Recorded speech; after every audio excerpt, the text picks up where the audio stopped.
ஆண்டவராக இயேசு கிறிஸ்துவினுடைய பிறப்பை கொண்டாடுவதற்காக நாங்கள் இன்றைக்கு ஒன்று கூடி வந்திருக்கிறோம். அதற்காக தேவனுக்கு நன்றி சொல்லுங்க. அவர் நமக்காக இந்த பூமியிலே பிறந்திருக்கிறார். நம்முடைய பாவங்களையும் சாபங்களையும் மரணங்களையும் நோய்களையும் நீக்கும்படிக்காக அவர் ஆண்டவராக இயேசு கிறிஸ்து இந்த பூமியிலே வந்திருக்கிறார். அதற்காக தேவனுக்கு நன்றி சொல்லுங்க. சத்தமாக சத்தமாக கரங்களை தட்டிக்கொண்டு தேவனுக்கு நன்றி செலுத்துவோம். நன்றி செலுத்துவோம். ஹல்லேலூயா. தேவன் நமக்கு நன்றியோடு ஸ்தோத்தரிக்கிறோம் ஆண்டவரே. அப்பா, எங்கள் மத்தியிலே இறங்கி வருகிற தேவன் நமக்கு நன்றியோடு ஸ்தோத்தரிக்கிறோம். அப்பா, பரிசுத்த ஆவியானவரே, நீங்கள் மத்தியிலே இறங்கி வந்திருக்கிறீர். அதற்காக நமக்கு நன்றியோடு ஸ்தோத்தரிக்கிறோம் ஆண்டவரே. ஹல்லேலூயா, ஹல்லேலூயா, ஹல்லேலூயா. தேவனே, உம்மை உயர்த்துகிறோம் அப்பா. நீர் எங்களுக்காக இந்த பூமியிலே வந்தீர். அதற்காக நமக்கு நன்றி செலுத்துகிறோம் அப்பா. அப்பா, எங்களை ரட்சிக்கும்படிக்காக இந்த பூமியிலே வந்திருக்கிறீர் இயேசுவே. அதற்காக நமக்கு நன்றியோடு ஸ்தோத்தரிக்கிறோம் ஆண்டவரே. ஹல்லேலூயா, ஹல்லேலூயா. தேவனே, உம்மை உயர்த்துகிறோம் ஆண்டவரே. என்னுடைய பாவங்களை நீக்கும்படிக்காக நீர் வந்திருக்கிறீர் இயேசுவே. அதற்காக நமக்கு நன்றியோடு ஸ்தோத்தரிக்கிறோம் அப்பா. ஹல்லேலூயா. தேவனே, உம்மை உயர்த்துகிறோம் ஆண்டவரே. ஹல்லேலூயா, ஹல்லேலூயா, ஹல்லேலூயா. தேவனே, உமக்கு நன்றி. இயேசு பிறந்தாரே எந்தன் உள்ளத்திலே, இயேசு பிறந்தாரே மகிழ்ந்து பாடிடுவோம். சொல்லுவோம், இயேசு பிறந்தாரே உள்ளத்தில். உற்சாகமாய் சந்தோஷமாக பாடுவோம். பிறந்தாரே மகிழ்ந்து பாடிடுவோம். பாவங்கள் போக்கிட இரட்சகர் பிறந்தாரே. சாபங்கள் நீக்கிட நித்தியர் பிறந்தாரே. ஹல்லேலூயா, ஹல்லேலூயா, ஹல்லேலூயா, ஹல்லேலூயா, ஹல்லேலூயா, ஹல்லேலூயா, ஹல்லேலூயா. சத்தமாய் பாடுவோம்.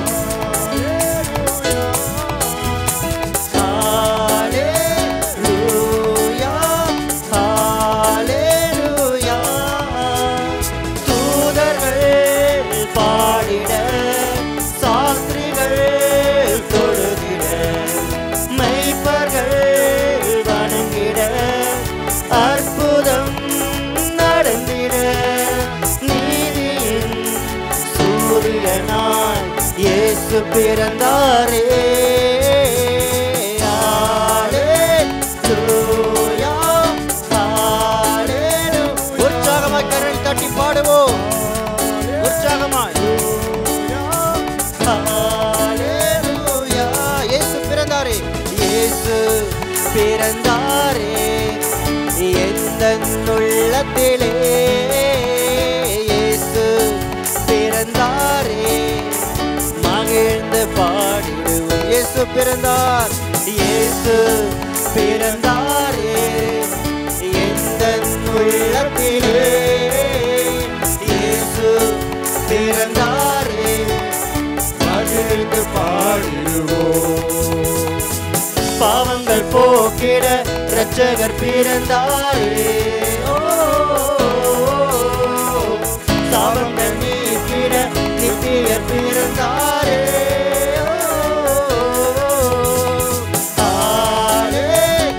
ஹல்லேலூயா, ஹல்லேலூயா. உற்சாகமாய் சொல்லுவோம்.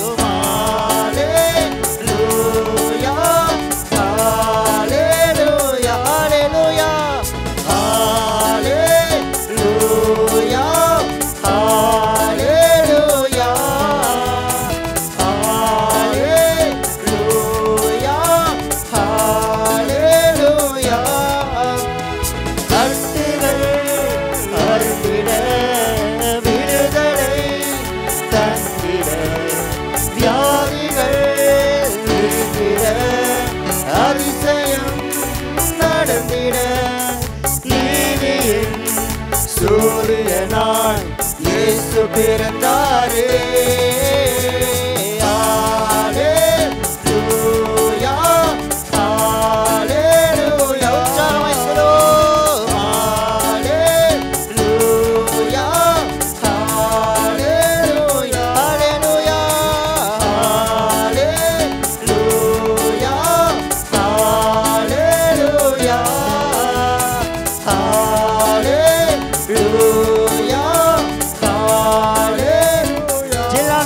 காற்று ஜில்லான குளிர் காற்று வீசும் நேரமது மேலோக தூதர் கூட்டம் பாடும் வேலை மண்ணில் மாந்தரும் கதரும் நேரமது நம்மே செய்ய மண்ணில் ஒதுக்கார் அறிக்கை செய்வோம் ஜில்லான குளிர் காற்று வீசும் நேரமது மேலோக தூதர் கூட்டம் பாடும் வேலை மண்ணில் மாந்தரும் கதரும் நேரமது நம்மே செய்ய மண்ணில் ஒதுக்கார் மானிடரின் பாவரோகம் மாற்றிடவே மாஜோதி மானிடரானார் உன்னை மிக்க தம்மை பலியாக தந்த அவர் அன்பிற்கு இல்லையே சொல்லுவோம் மானிடரின் பாவரோகம் மாற்றிடவே மாஜோதி மானிடரானார் உன்னை மிக்க தம்மை பலியாக தந்த அவர் அன்பிற்கு இல்லையே நாசரேத்திலோ நன்மை பிறந்ததே நம்பினோர்களாம் அது நன்மை அளித்ததே நாசரேத்திலோர் நன்மை பிறந்ததே நன்மை பிறந்தது நம்பினோர்களாம் அது நன்மை அளித்ததே அவர் நன்மை அளித்ததே ஜில்லான குளிர் காற்று ஜில்லான குளிர் காற்று வீசும் நேரமது மேலோக தூதர் கூட்டம் பாடும் வேலை மண்ணில் மாந்தரும் கதரும் நேரமது நம்மே செய்ய மண்ணில் ஒதுக்கார் ஜில்லான குளிர் காற்று ஜில்லான குளிர் காற்று வீசும் நேரமது மேலோக தூதர் கூட்டம் பாடும் வேலை மண்ணில் மாந்தரும் கதரும் நேரமது நம்மே செய்ய மண்ணில் ஒதுக்கார் பாரு எனக்கு வேற என்ன வேண்டும் உயிருள்ள வரனில் புகழ் பாட வேண்டும் பாரு எனக்கு வேற என்ன வேண்டும் உயிருள்ள வரனில்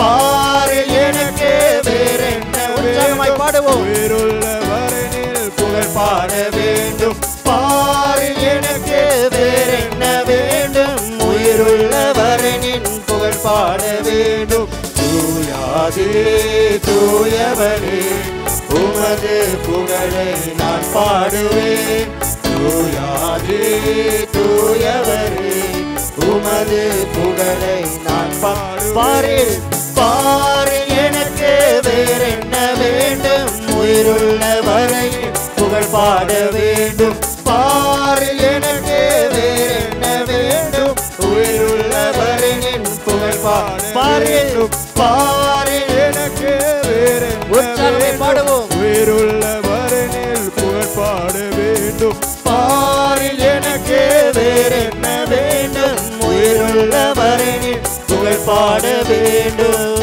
ஹல்லேலூயா தேவனே உமக்கு நன்றியோடு மை ஸ்தோத்திரிக்கிறோம் தேவனுக்கு நன்றி செலுத்துவோம் ஹல்லேலூயா தேவனே நாங்கள் உம்மை உயர்த்துகிறோம் அப்பா நீர் தான் எங்களுடைய தேவன் ஆண்டவரே உம்மை போல வேற ஒரு தேவன் இல்லை எங்கள் ஆண்டவராக இயேசுவேதற்காக நாங்கள் உம்மை உயர்த்துகிறோம் அப்பா நீர் அப்பா தேவனாக இருந்தும் நமக்காக மனுஷனாக இந்த பூமியிலே பிறந்தவரே உமக்கு நன்றியோடு உம்மை ஸ்தோத்திரிக்கிறோம் ஆண்டவரே எங்களை மீட்கும் படிக்காக பாவ உலகத்தில் இருந்து எங்களை மீட்கும் படிக்காக எங்கள் ஆண்டவராக இயேசு கிறிஸ்துவை நீர் இந்த பூமியிலே பிறந்தீர் ஆண்டவரே அதற்காக உமக்கு நன்றி செலுத்துகிறோம் என்னுடைய பாவங்களை போக்கும் படிக்காக என்னுடைய சாபங்களை நீக்கும் படிக்காக மரணங்களை அப்பா நீர் நீக்கும் படிக்காக இந்த பூமியிலே வந்திருக்கிறீர் இயேசுவே அதற்காக உமக்கு நன்றி செலுத்துகிறோம் அப்பா நீர் அப்பா எங்களை மிகவும் அன்பு செய்தினால் தான் அப்பா இந்த பூமியில் எங்களுக்காக வந்தீர் இயேசுவே அதற்காக உமக்கு நன்றி செலுத்துகிறோம் அப்பா நீர் அப்பா ஜோதியின் தேவன் ஆண்டவரே நீர் தான் வெளிச்சத்தை கொண்டு வருகிற தேவனா இருக்கிறீர் அதற்காக நாங்கள் உம்மை உயர்த்துகிறோம் அப்பா இருளிலே நீர் தான் வெளிச்சத்தை கொண்டு வருகிறீர் அதற்காக நாங்கள் உம்மை உயர்த்துகிறோம் அப்பா ஹல்லேலூயா தேவனே உம்மை உயர்த்துகிறோம் அப்பா உமக்கு நன்றி செலுத்துகிறோம் அப்பா நீர் தான் பரிசுத்தராய் இருக்கிறீர் அப்பா தூயாதி தூயவரே பரிசுத்தராய் இருக்கிறீர்கள் தேவனே நாங்கள் உம்மை உயர்த்துகிறோம் அப்பா பாவமே செய்யாத சுத்த கண்ணரே நாங்கள் உம்மை உயர்த்துகிறோம் ஆண்டவரே நீரே பெரியவர் அப்பா நீதியின் சூரியனின் இயேசுவே நாங்கள் உம்மை உயர்த்துகிறோம் அப்பா வியாதிகளை நீக்கும் படிக்காக அப்பா எங்களுடைய வாழ்க்கையில் அதிசயங்களை செய்யும்படிக்காக அப்பா இந்த பூமியிலே வந்திருக்கிறீர் அப்பா இன்றைக்கும் அப்பா எங்களுக்காக அதிசயங்களை செய்யும்படிக்காக இந்த இந்த ஆராதனையை நீர் இறங்கி வந்திருக்கிறீர். அதற்காக உமக்கு நன்றி அப்பா. மறுபடியுமாய் அப்பா எங்களுடைய இதயத்திலே நீர் பிறக்கிறீர் ஆண்டவரே. அதற்காக உமக்கு நன்றி செலுத்துகிறோம், நன்றி செலுத்துகிறோம் இயேசுவே. உம்மை உயர்த்துகிறோம், உம்மை உயர்த்துகிறோம் ஆண்டவரே. ஹல்லேலூயா. தேவனே உமக்கு நன்றியோடு உம்மை ஸ்தோத்தரிக்கிறோம், ஸ்தோத்தரிக்கிறோம். ஹல்லேலூயா, ஹல்லேலூயா. சபையிலே இருந்த யாராவது ஒரு சத்தமாக தேவனுக்கு நன்றி சொல்லி துதிப்போம்.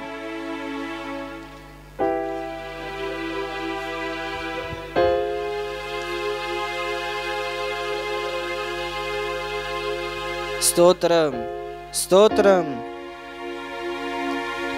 ஸ்தோத்திரம், ஸ்தோத்திரம். ஆமென், ஆமென். இன்னும் யாராவது சத்தமாக ஆண்டவராகிய இயேசு கிறிஸ்துவினுடைய பிறப்பை நினைத்து நன்றி சொல்லி துதிப்போம். ஸ்தோத்தரிக்கிறோம்.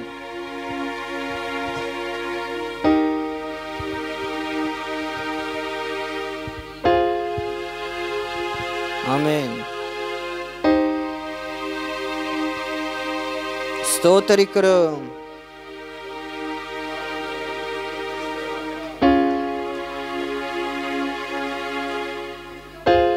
நன்றி செலுத்துகிறோம்.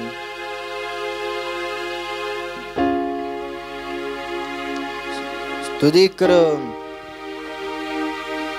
நன்றி அப்பா, நன்றி அப்பா. ஆமென், ஆமென்.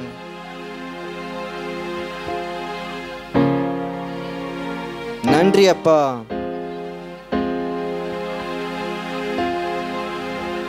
ஸ்தோத்தரிக்கிறோம், ஜெபிக்கிறோம், நன்றி செலுத்துகிறோம். ஆமென். மத்தேயு 1:23 சொல்லுகிறது, இதோ ஒரு கன்னிகை கர்ப்பவதியாகிய ஒரு குமாரனை பெறுவாள், அவருக்கு இம்மானுவேல் என்று பெயரிடுவார்கள் என்று சொன்னான். இம்மானுவேல் என்பதற்கு தேவன் நம்மோடு இருக்கிறார் என்று அர்த்தமாம். ஆமென். நம்முடைய தேவன் ஆண்டவராகிய இயேசு கிறிஸ்து நம்மை மீட்கும்படிக்காக இந்த பூமியில் அவர் பிறந்து வந்திருக்கிறார். ஆமென். இந்த இருளான உலகத்திலே வெளிச்சத்தை கொண்டு வருவதற்காக இந்த பூமியை நமக்காக வந்திருக்கிறார். சாபங்களை ஆசீர்வாதமாக மாற்றும்படிக்காக, பாவங்களை நீக்கும்படிக்காக, நம்முடைய வாழ்க்கையில் அற்புதங்களையும் அதிசயங்களையும் செய்வதற்காக தேவனாகிய இயேசு கிறிஸ்து இந்த பூமியிலே நமக்காக வந்திருக்கிறார். ஆமென். இதை நாங்கள் நினைத்து ஆதியில் வார்த்தையாக இருந்த எங்கள் இயேசுவே, மனிதனை மீட்க நீரே மண்ணில் வந்தீர் என்கிற அந்த பாடல் பாடி எங்கள் ஆண்டவராகிய இயேசு கிறிஸ்துவை உயர்த்துவோம். ஆதியில் வார்த்தையாக இருந்த எங்கள் இயேசுவே, மனிதனை மீட்க நீரே மண்ணில் வந்தீரே. ஆதியில் வார்த்தையாக இருந்த எங்கள் இயேசுவே, மனிதனை மீட்க நீரே மண்ணில் வந்தீரே. இருளில் ஒளியாக வந்த எங்கள் வெளிச்சமே, வழியாய் வந்த இயேசுவே. இருளில் ஒளியாக வந்த எங்கள் வெளிச்சமே, வழியாய் வந்த இயேசுவே. இயேசுவே, இயேசுவே, இம்மானுவேலரே, மனிதனை மீட்க வந்த மகா பிரபுவே. உற்சாகமாய் கரங்களை கட்டி பாடுவோம், ஆண்டவராகிய இயேசுவை உயர்த்துவோம்.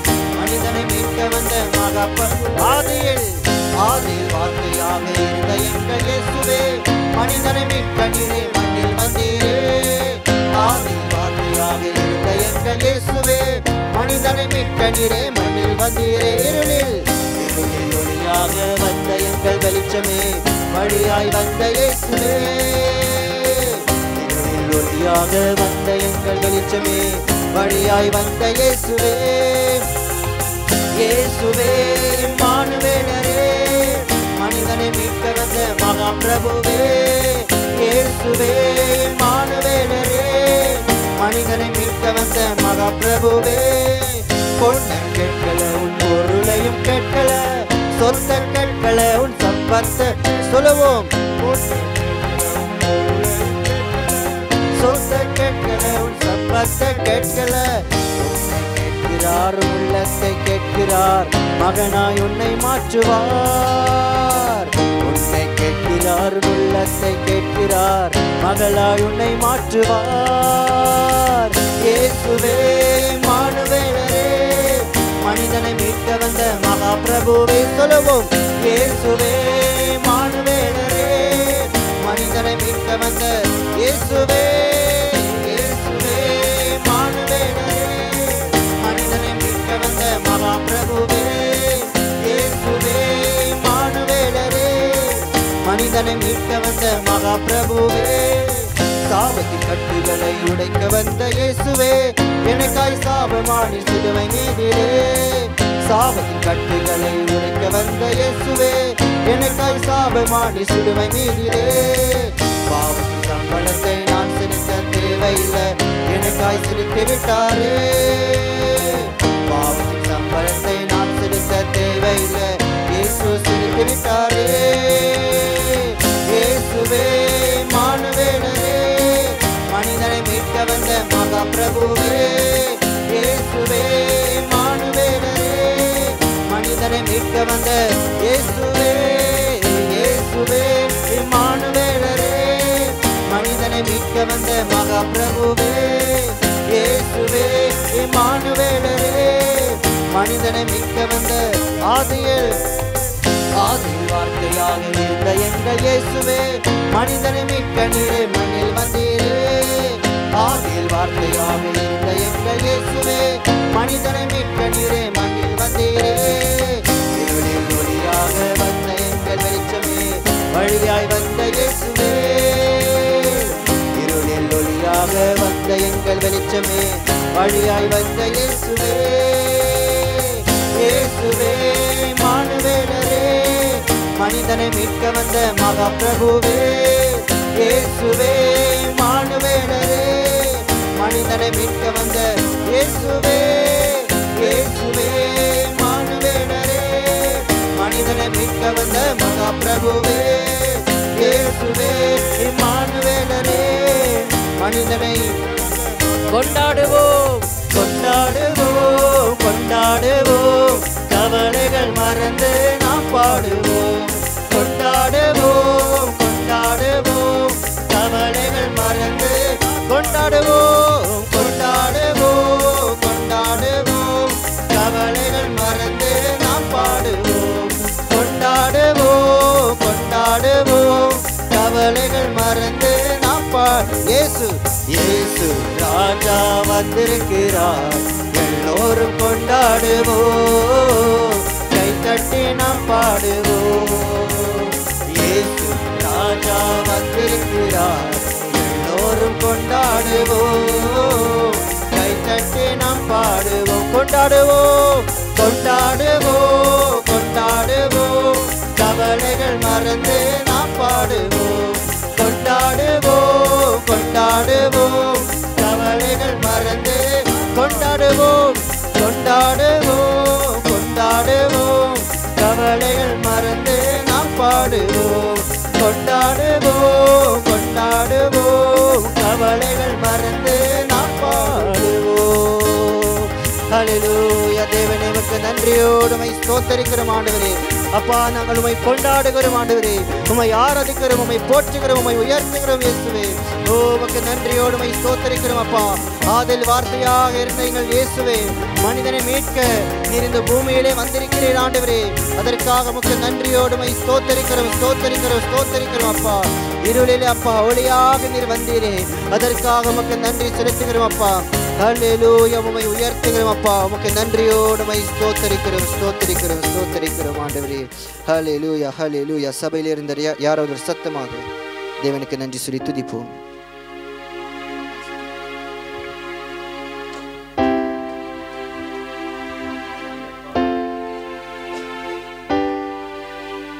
துதிக்கிறோம்.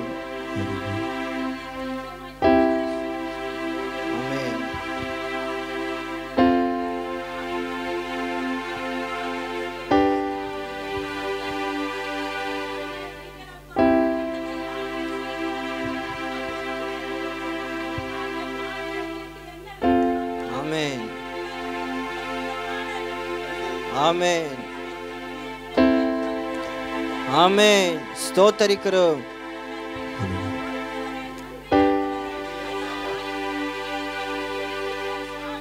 ஆமென்.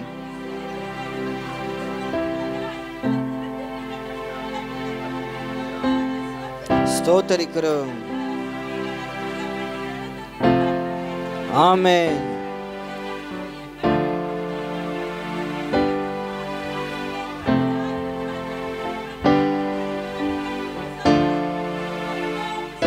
ஸ்தோத்திரம் ஆண்டவரே. ஆமென் ஆமென் ஆமென். ஹல்லேலூயா ஹல்லேலூயா. ஆண்டவராக இயேசு கிறிஸ்து அவர் தேவனாய் இருந்தும் நமக்காக தாழ்த்தப்பட்டு இந்த பூமியில வந்திருக்கிறார். ஆமென். நம்முடைய தகுதியை பார்க்காமல் அவர் நமக்காக வந்திருக்கிறார். அவர் வரும்பொழுது நமக்காக மன்னிப்பும் கிடைத்தது, இரட்சிப்பும் கிடைத்தது, மறுவாழ்வும் கிடைத்தது. ஆமென். அவர்தான் மேக ஸ்தம்பத்தை போலவும் அக்கினி ஸ்தம்பத்தை போலவும் ஒவ்வொரு நாளும் நம்மை பாதுகாத்து வழி நடத்துகிறார். இதை அவர் இந்த பூமியில வந்ததினால் தான் இதை நமக்காக ஆக்குகிறது ஒவ்வொரு நாளும். ஆமென். இதை நாங்கள் நினைத்து இரட்சகர் வந்ததால் இரட்சிப்பும் வந்தது என்கிற இந்த பாடல் பாடி எங்கள் ஆண்டவராக இயேசு கிறிஸ்துவை நாங்கள் உயர்த்துவோம். இரட்சகர் வந்ததால் இரட்சிப்பும் வந்ததே. இரட்சகர் வந்ததால் இரட்சிப்பும் வந்ததே. மன்னிப்பும் கிடைத்ததே, மறுவாழ்வு கிடைத்ததே. மன்னிப்பும் கிடைத்ததே, மறுவாழ்வு பிறந்ததே. இம்மானுவேல் தேவன் நம்மோடு. இம்மானுவேல் தேவன் நம்மோடு. இம்மானுவேல் தேவன் நம்மோடு.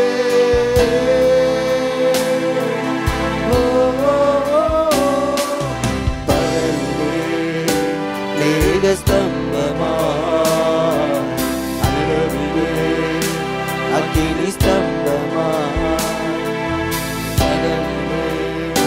மேக ஸ்தம்பமாய் அக்கினி ஸ்தம்பமாய் செல்லும் தூதனாய் வழி நடத்தும் மெய்ப்பனாய். செல்லும் தூதனாய் வழி நடத்தும் மெய்ப்பனாய். இம்மானுவேல் தேவன் நம்மோடு. இம்மானுவேல் தேவன் நம்மோடு. இம்மானுவேல் தேவன் நம்மோடு.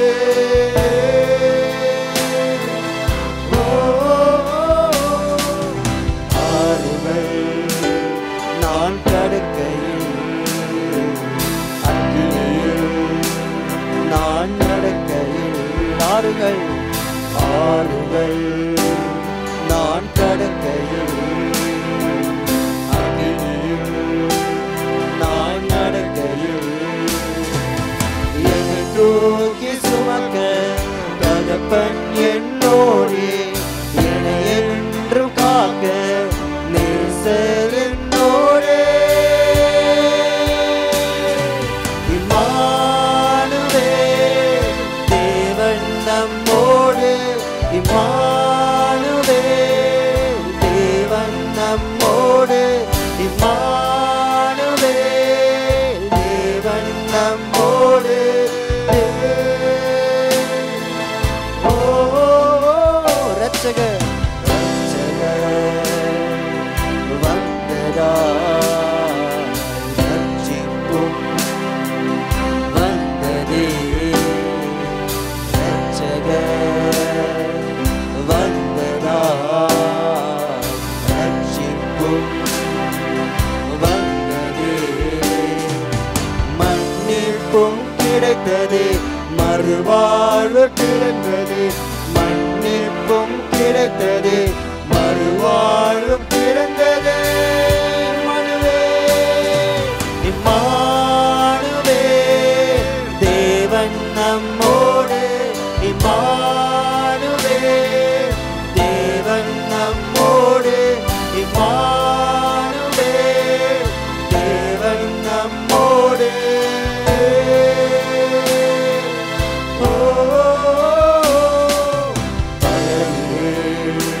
மேக ஸ்தம்பமாய் இரவிலே அக்கினி ஸ்தம்பமாய் பகலிலே மேக ஸ்தம்பமாய் இரவிலே அக்கினி அக்னி ஸ்தம்பமாய் முன் செல்லும் தூதனாய் வழி நடத்தும் மேய்ப்பனாய் முன் செல்லும் தூதனாய் வழி நடத்தும்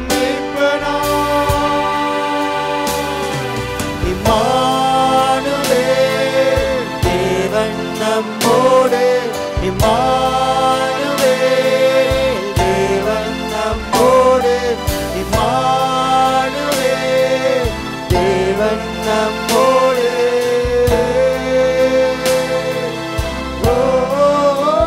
ரட்சகர்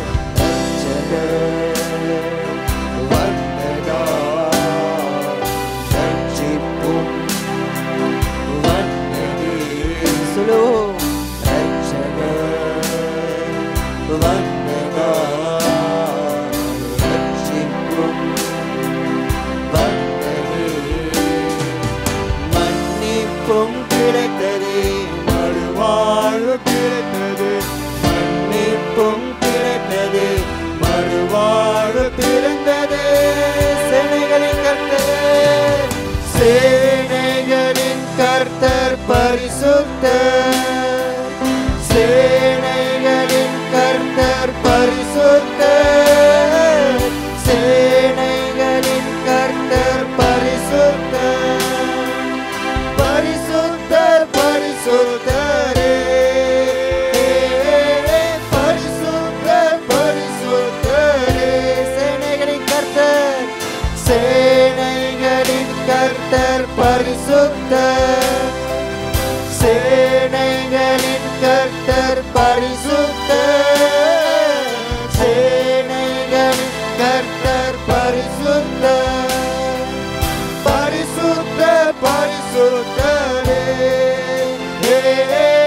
பரிசுத்தர் பரிசுத்தரே எல்லா நாமத்திலும் மேலானவர் முழங்கால்கள் முடங்கிடும் இவருக்கு எல்லா நாமத்திலும் மேலானவர் முழங்கால்கள் முடங்கிடும் இவருக்கு துதிகன மகிமைக்கு பாத்திரரே தூயவர் இயேசுவை உயர்த்திடுவே துதிகன மகிமைக்கு பாத்திரரே தூயவர் இயேசுவை உயர்த்திடு சேனைகளின்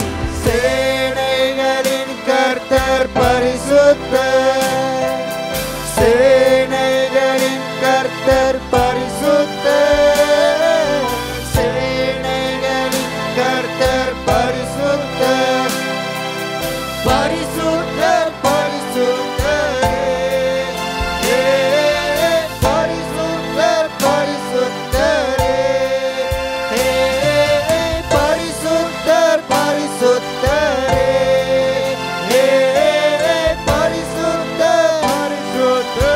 சேனைகளின் கர்த்தர் சேனைகளின் கர்த்தர் பரிசுத்தர் ஆராதிப்போம் சேனைகளின் கர்த்தர் பரிசுத்தர் சேனைகளின் கர்த்தர் பரிசுத்தர் பரிசுத்தர் பரிசுத்தரே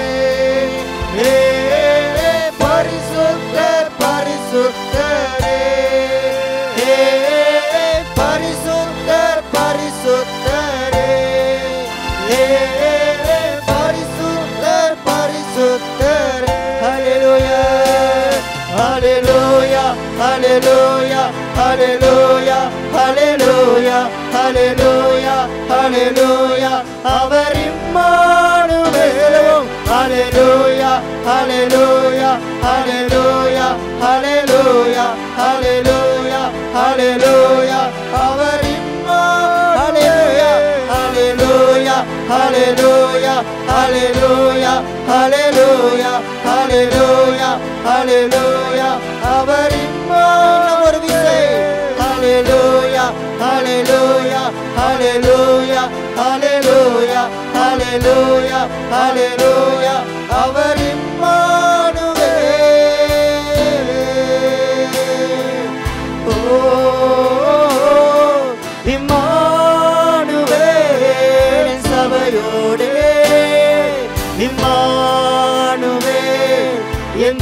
தேசத்தோடு இம்மானுவேல் என் குடும்பத்தோடு இம்மானுவேல் என் தேசத்தோடு இம்மானுவேல் என் குடும்பத்தோடு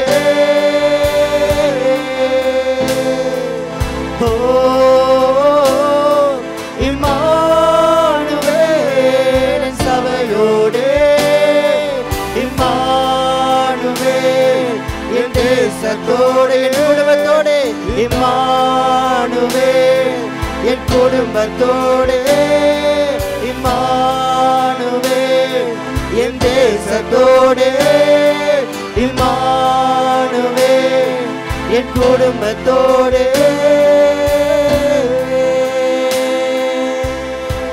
ஹல்லேலூயா. தேவனே உமக்கு நன்றியோடு உம்மை ஸ்தோத்திரிக்கிறோம். ஆண்டவராக இயேசுவே, இம்மானுவேலரே, அப்பா எங்கள் சபையோடு கூட இருக்கிறீர், அதற்காக உமக்கு நன்றி.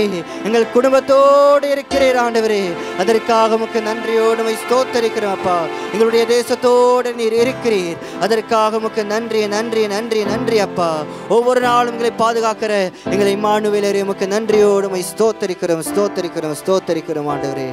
ஹல்லேலூயா. இந்த எல்லா துதியும் கனமும் மகிமையும் இயேசு கிறிஸ்துவின் நாமத்தினாலே ஏறெடுக்கிறோம் நல்ல பரலோக பிதாவே. ஆமென். ஆமென். ஸ்தோத்திரம் ஸ்தோத்திரம் ஆண்டவரே. தகப்பனே, இந்த வேளையில் தகப்பனே அப்பா நாங்கள் கூடி வந்திருக்கிறோம். இந்த மாத வேளையில் தகப்பனே அப்பா நன்றியுள்ள இதயத்தோட துதிக்க ஜெபிக்க வந்திருக்கிறோம். எல்லோரும் எழுந்து நில்லுங்கள். நன்றி அப்பா நன்றி அப்பா தகப்பனே அப்பா. இந்த வேளையில் தகப்பனே அப்பா நீரை கூட நடத்துங்கப்பா தகப்பனே அப்பா. அற்புதங்களை செய்யுங்கப்பா தகப்பனே அப்பா. ஆண்டவரே அப்பா உமக்கே ஸ்தோத்திரம் ஸ்தோத்திரம் தோத்தரிக்கிறோம் தோத்தரிங்க எல்லாரும் கூட கூட கூட ஹல்லேலூயா ஹல்லேலூயா. ஸ்தோத்திரம் ஸ்தோத்திரம் ஆண்டவரே தகப்பனே அப்பா. இந்த வேளையில் தகப்பனே நீரை கூட நடத்துவீராக தகப்பனே அப்பா. இந்த வேளையை தகப்பனே அப்பா பரிசுத்த ஆவியானவரே தகப்பனே இந்த மத்தியில் ஆண்களை மத்தியில் ஆசை வாடிக்கொண்டிருக்கிறவரே அப்பா உம்மை தோத்தரிக்கிறோம். நன்றி செலுத்துகிறோம் ராஜாதி ராஜனே. ஆவியானவரே இந்த வேளையில் தகப்பனே உம்மை நாமத்தையே மகிமைப்படுத்துகிறோம் ஆண்டவரே தகப்பனே அப்பா. இந்த வேளையில் தகப்பனே அப்பா நீரை கூட நடத்துவீராக தகப்பனே அப்பா. ஆண்டவரே தகப்பனே அப்பா. ஆண்டவரே தகப்பனே பரிசுத்த ஆவியானவரே அசை வாடுங்கப்பா தகப்பனே அப்பா. நீரே கூட இருந்து நடத்துங்கப்பா தகப்பனே அப்பா. இந்த வேளையில் தகப்பனே அப்பா நீரே கூட இருந்து நடத்துறதுக்கு தேவனுக்கு கோடான கோடி நன்றி செலுத்துகிறோம் ஆண்டவரே தகப்பனே அப்பா. இந்த வேளையில் தகப்பனே நீரே சர்வ வல்லவரையா சகலது நீரை பொறுப்படுத்தினாக சர்வ வல்லவருடைய இயேசுவின் நாமத்தில் வேண்டி நிற்கிறோம் ஜீவனுள்ள நல்ல பிதாவே. ஆமேன் ஆமேன். இந்த வேளையில் சகோதரி ஆரோக்கியம்மா இந்த வேளையில் தகப்பனே அப்பா இந்த வேளையில் ஜெபிக்க இருக்கிற ஆண்டவர் தகப்பனே அப்பா 2 நிமிடம் ஜெபிப்பா ஆண்டு விசுவாசத்தோடு ஜெபிக்கிறோம் ஆண்டவர் தகப்பனே அப்பா. இந்த வேளையில் அப்பா தகப்பனே பின்மாறி மலையை கேட்டு இந்த வேளையை சகோதரி கேட்டு ஜெபிப்பா. அவரோடு கூட எல்லோரும் கூடி ஜெபிப்போம். அன்பின் பரலோக பிதாவே உம்மை நன்றியோடு ஸ்தோத்தரிக்கிறோம். என் கர்த்தராகிய தேவனே, இதோ எங்கள் கிறிஸ்துவின் ராஜ்ய சுவிசேஷ சபை உம்முடைய கரத்தில் ஒப்பு கொடுத்து இயேசு கிறிஸ்துவின் நாமத்தினால் ஆசீர்வதிக்கிறோம் ராஜா. இதோ எழுப்புதலின் அக்கினிக்காக ஜெபிக்கிறோம் ராஜா. பின்மாறி மழை காலத்துக்காக ஜெபிக்கிறோம் கர்த்தாவே அப்பா. உம்முடைய பாதத்தண்டையில வந்து ஜெபிக்கிறோம் என் அன்பு தகப்பனே. இதோ எங்கள் சபையிலே ஒரு எழுப்புதலை ஊற்றுவீராக எங்கள் அன்பு தகப்பனே. ஆண்டவரே எழுப்புதலை கட்டளையிடுவீராக குடும்பங்களுக்குள்ளும் சபையிலும் கர்த்தாவே ஒவ்வொருவர் மேலும் கர்த்தாவே. ஆண்டவரே ஒரு எழுப்புதலை அக்கினியை ஊற்றுவீராக ராஜா. அப்பா உம்மை தேடி வந்து விசுவாசிக்கிறவர்களாக கர்த்தாவே ஆண்டவரே அப்பா. இதோ எங்கள் நகரத்திலே ஊற்றுவீராக தகப்பனே. எங்கள் தேசத்திலே ஒரு எழுப்புதலை உண்டாக்குவீராக தகப்பனே அப்பா.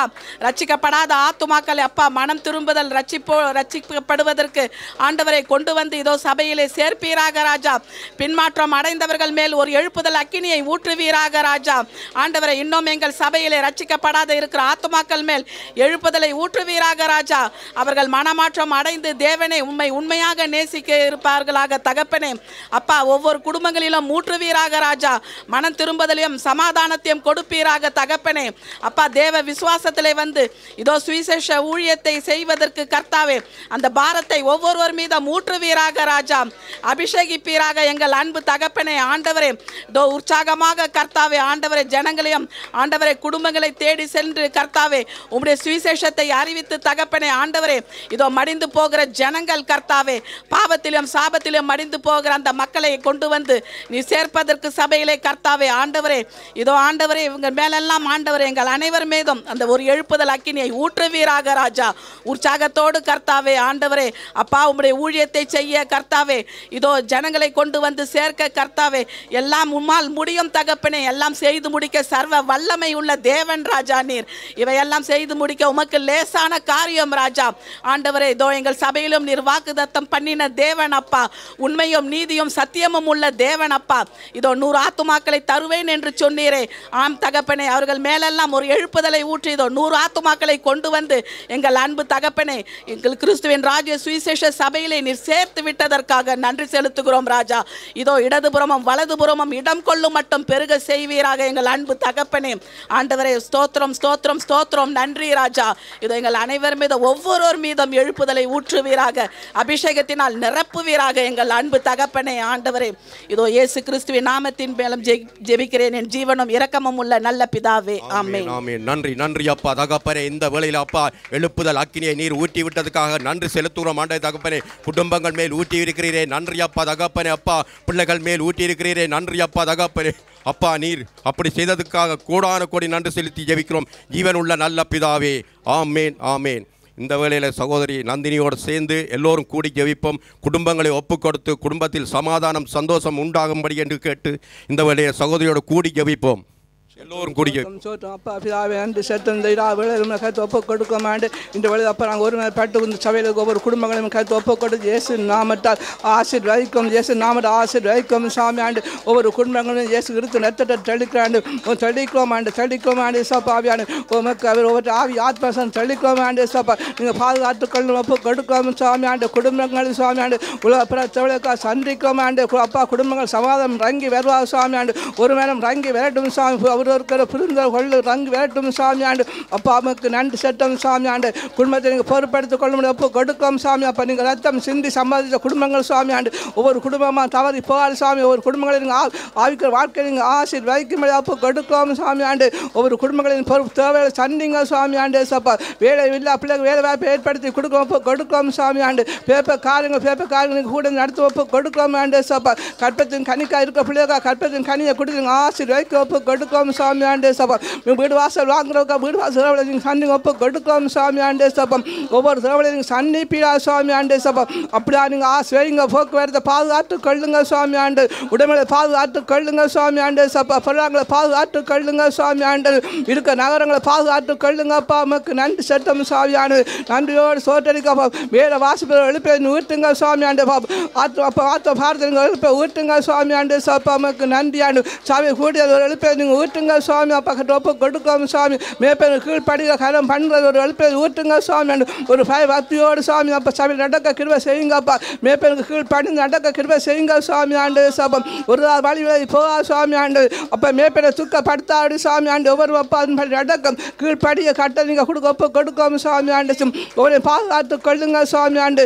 சபையில் நடக்க ஒவ்வொரு ஊழியங்களையும் பாதுகாத்து கொள்ளுங்க சாமி ஆண்டு. கற்று ஒப்பு கொடுக்கும் சாமி ஆண்டு சபம்.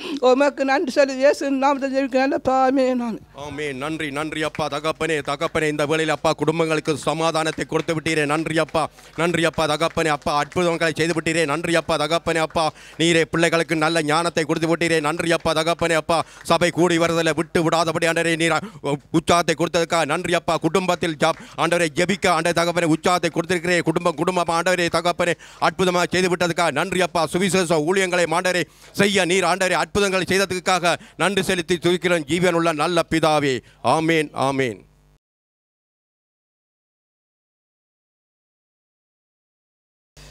லூக்கா நற்செய்தி புஸ்தகம் 2வது அதிகாரம் 1 to 20 வரைக்கும் உள்ள வேதவசனங்களை நாம் எல்லோருமாய் சேர்ந்து வாசிக்கலாம். அந்நாட்களில் உலகமெங்கும் குடிமதிப்பு எழுதப்பட வேண்டும் என்று அகுஸ்தராயினால் கட்டளை பிறந்தது. சீரியா நாட்டிலே சிரேனியு என்பவன் தேசாதிபதியாய் இருந்தபொழுது இந்த முதலாம் குடிமதிப்பு உண்டாயிற்று. அந்தபடி குடிமதிப்பு எழுதப்படும்படிக்கு எல்லாரும் தங்கள் தங்கள் ஊர்களுக்கு போனார்கள்.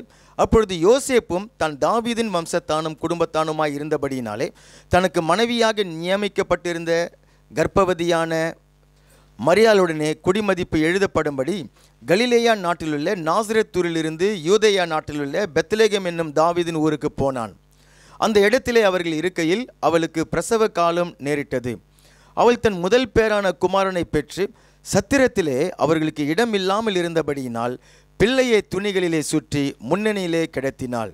அப்பொழுது அந்த நாட்டிலே மேய்ப்பர்கள் வயல்வெளியிலே தங்கி ராத்திரியிலே தங்கள் மந்தையை காத்து கொண்டிருந்தார்கள். அந்த வேளையிலே கர்த்தருடைய தூதன் அவர்களிடத்தில் வந்து நின்றான். கர்த்தருடைய மகிமை அவர்களை சுற்றிலும் பிரகாசித்தது. அவர்கள் மிகவும் பயந்தார்கள்.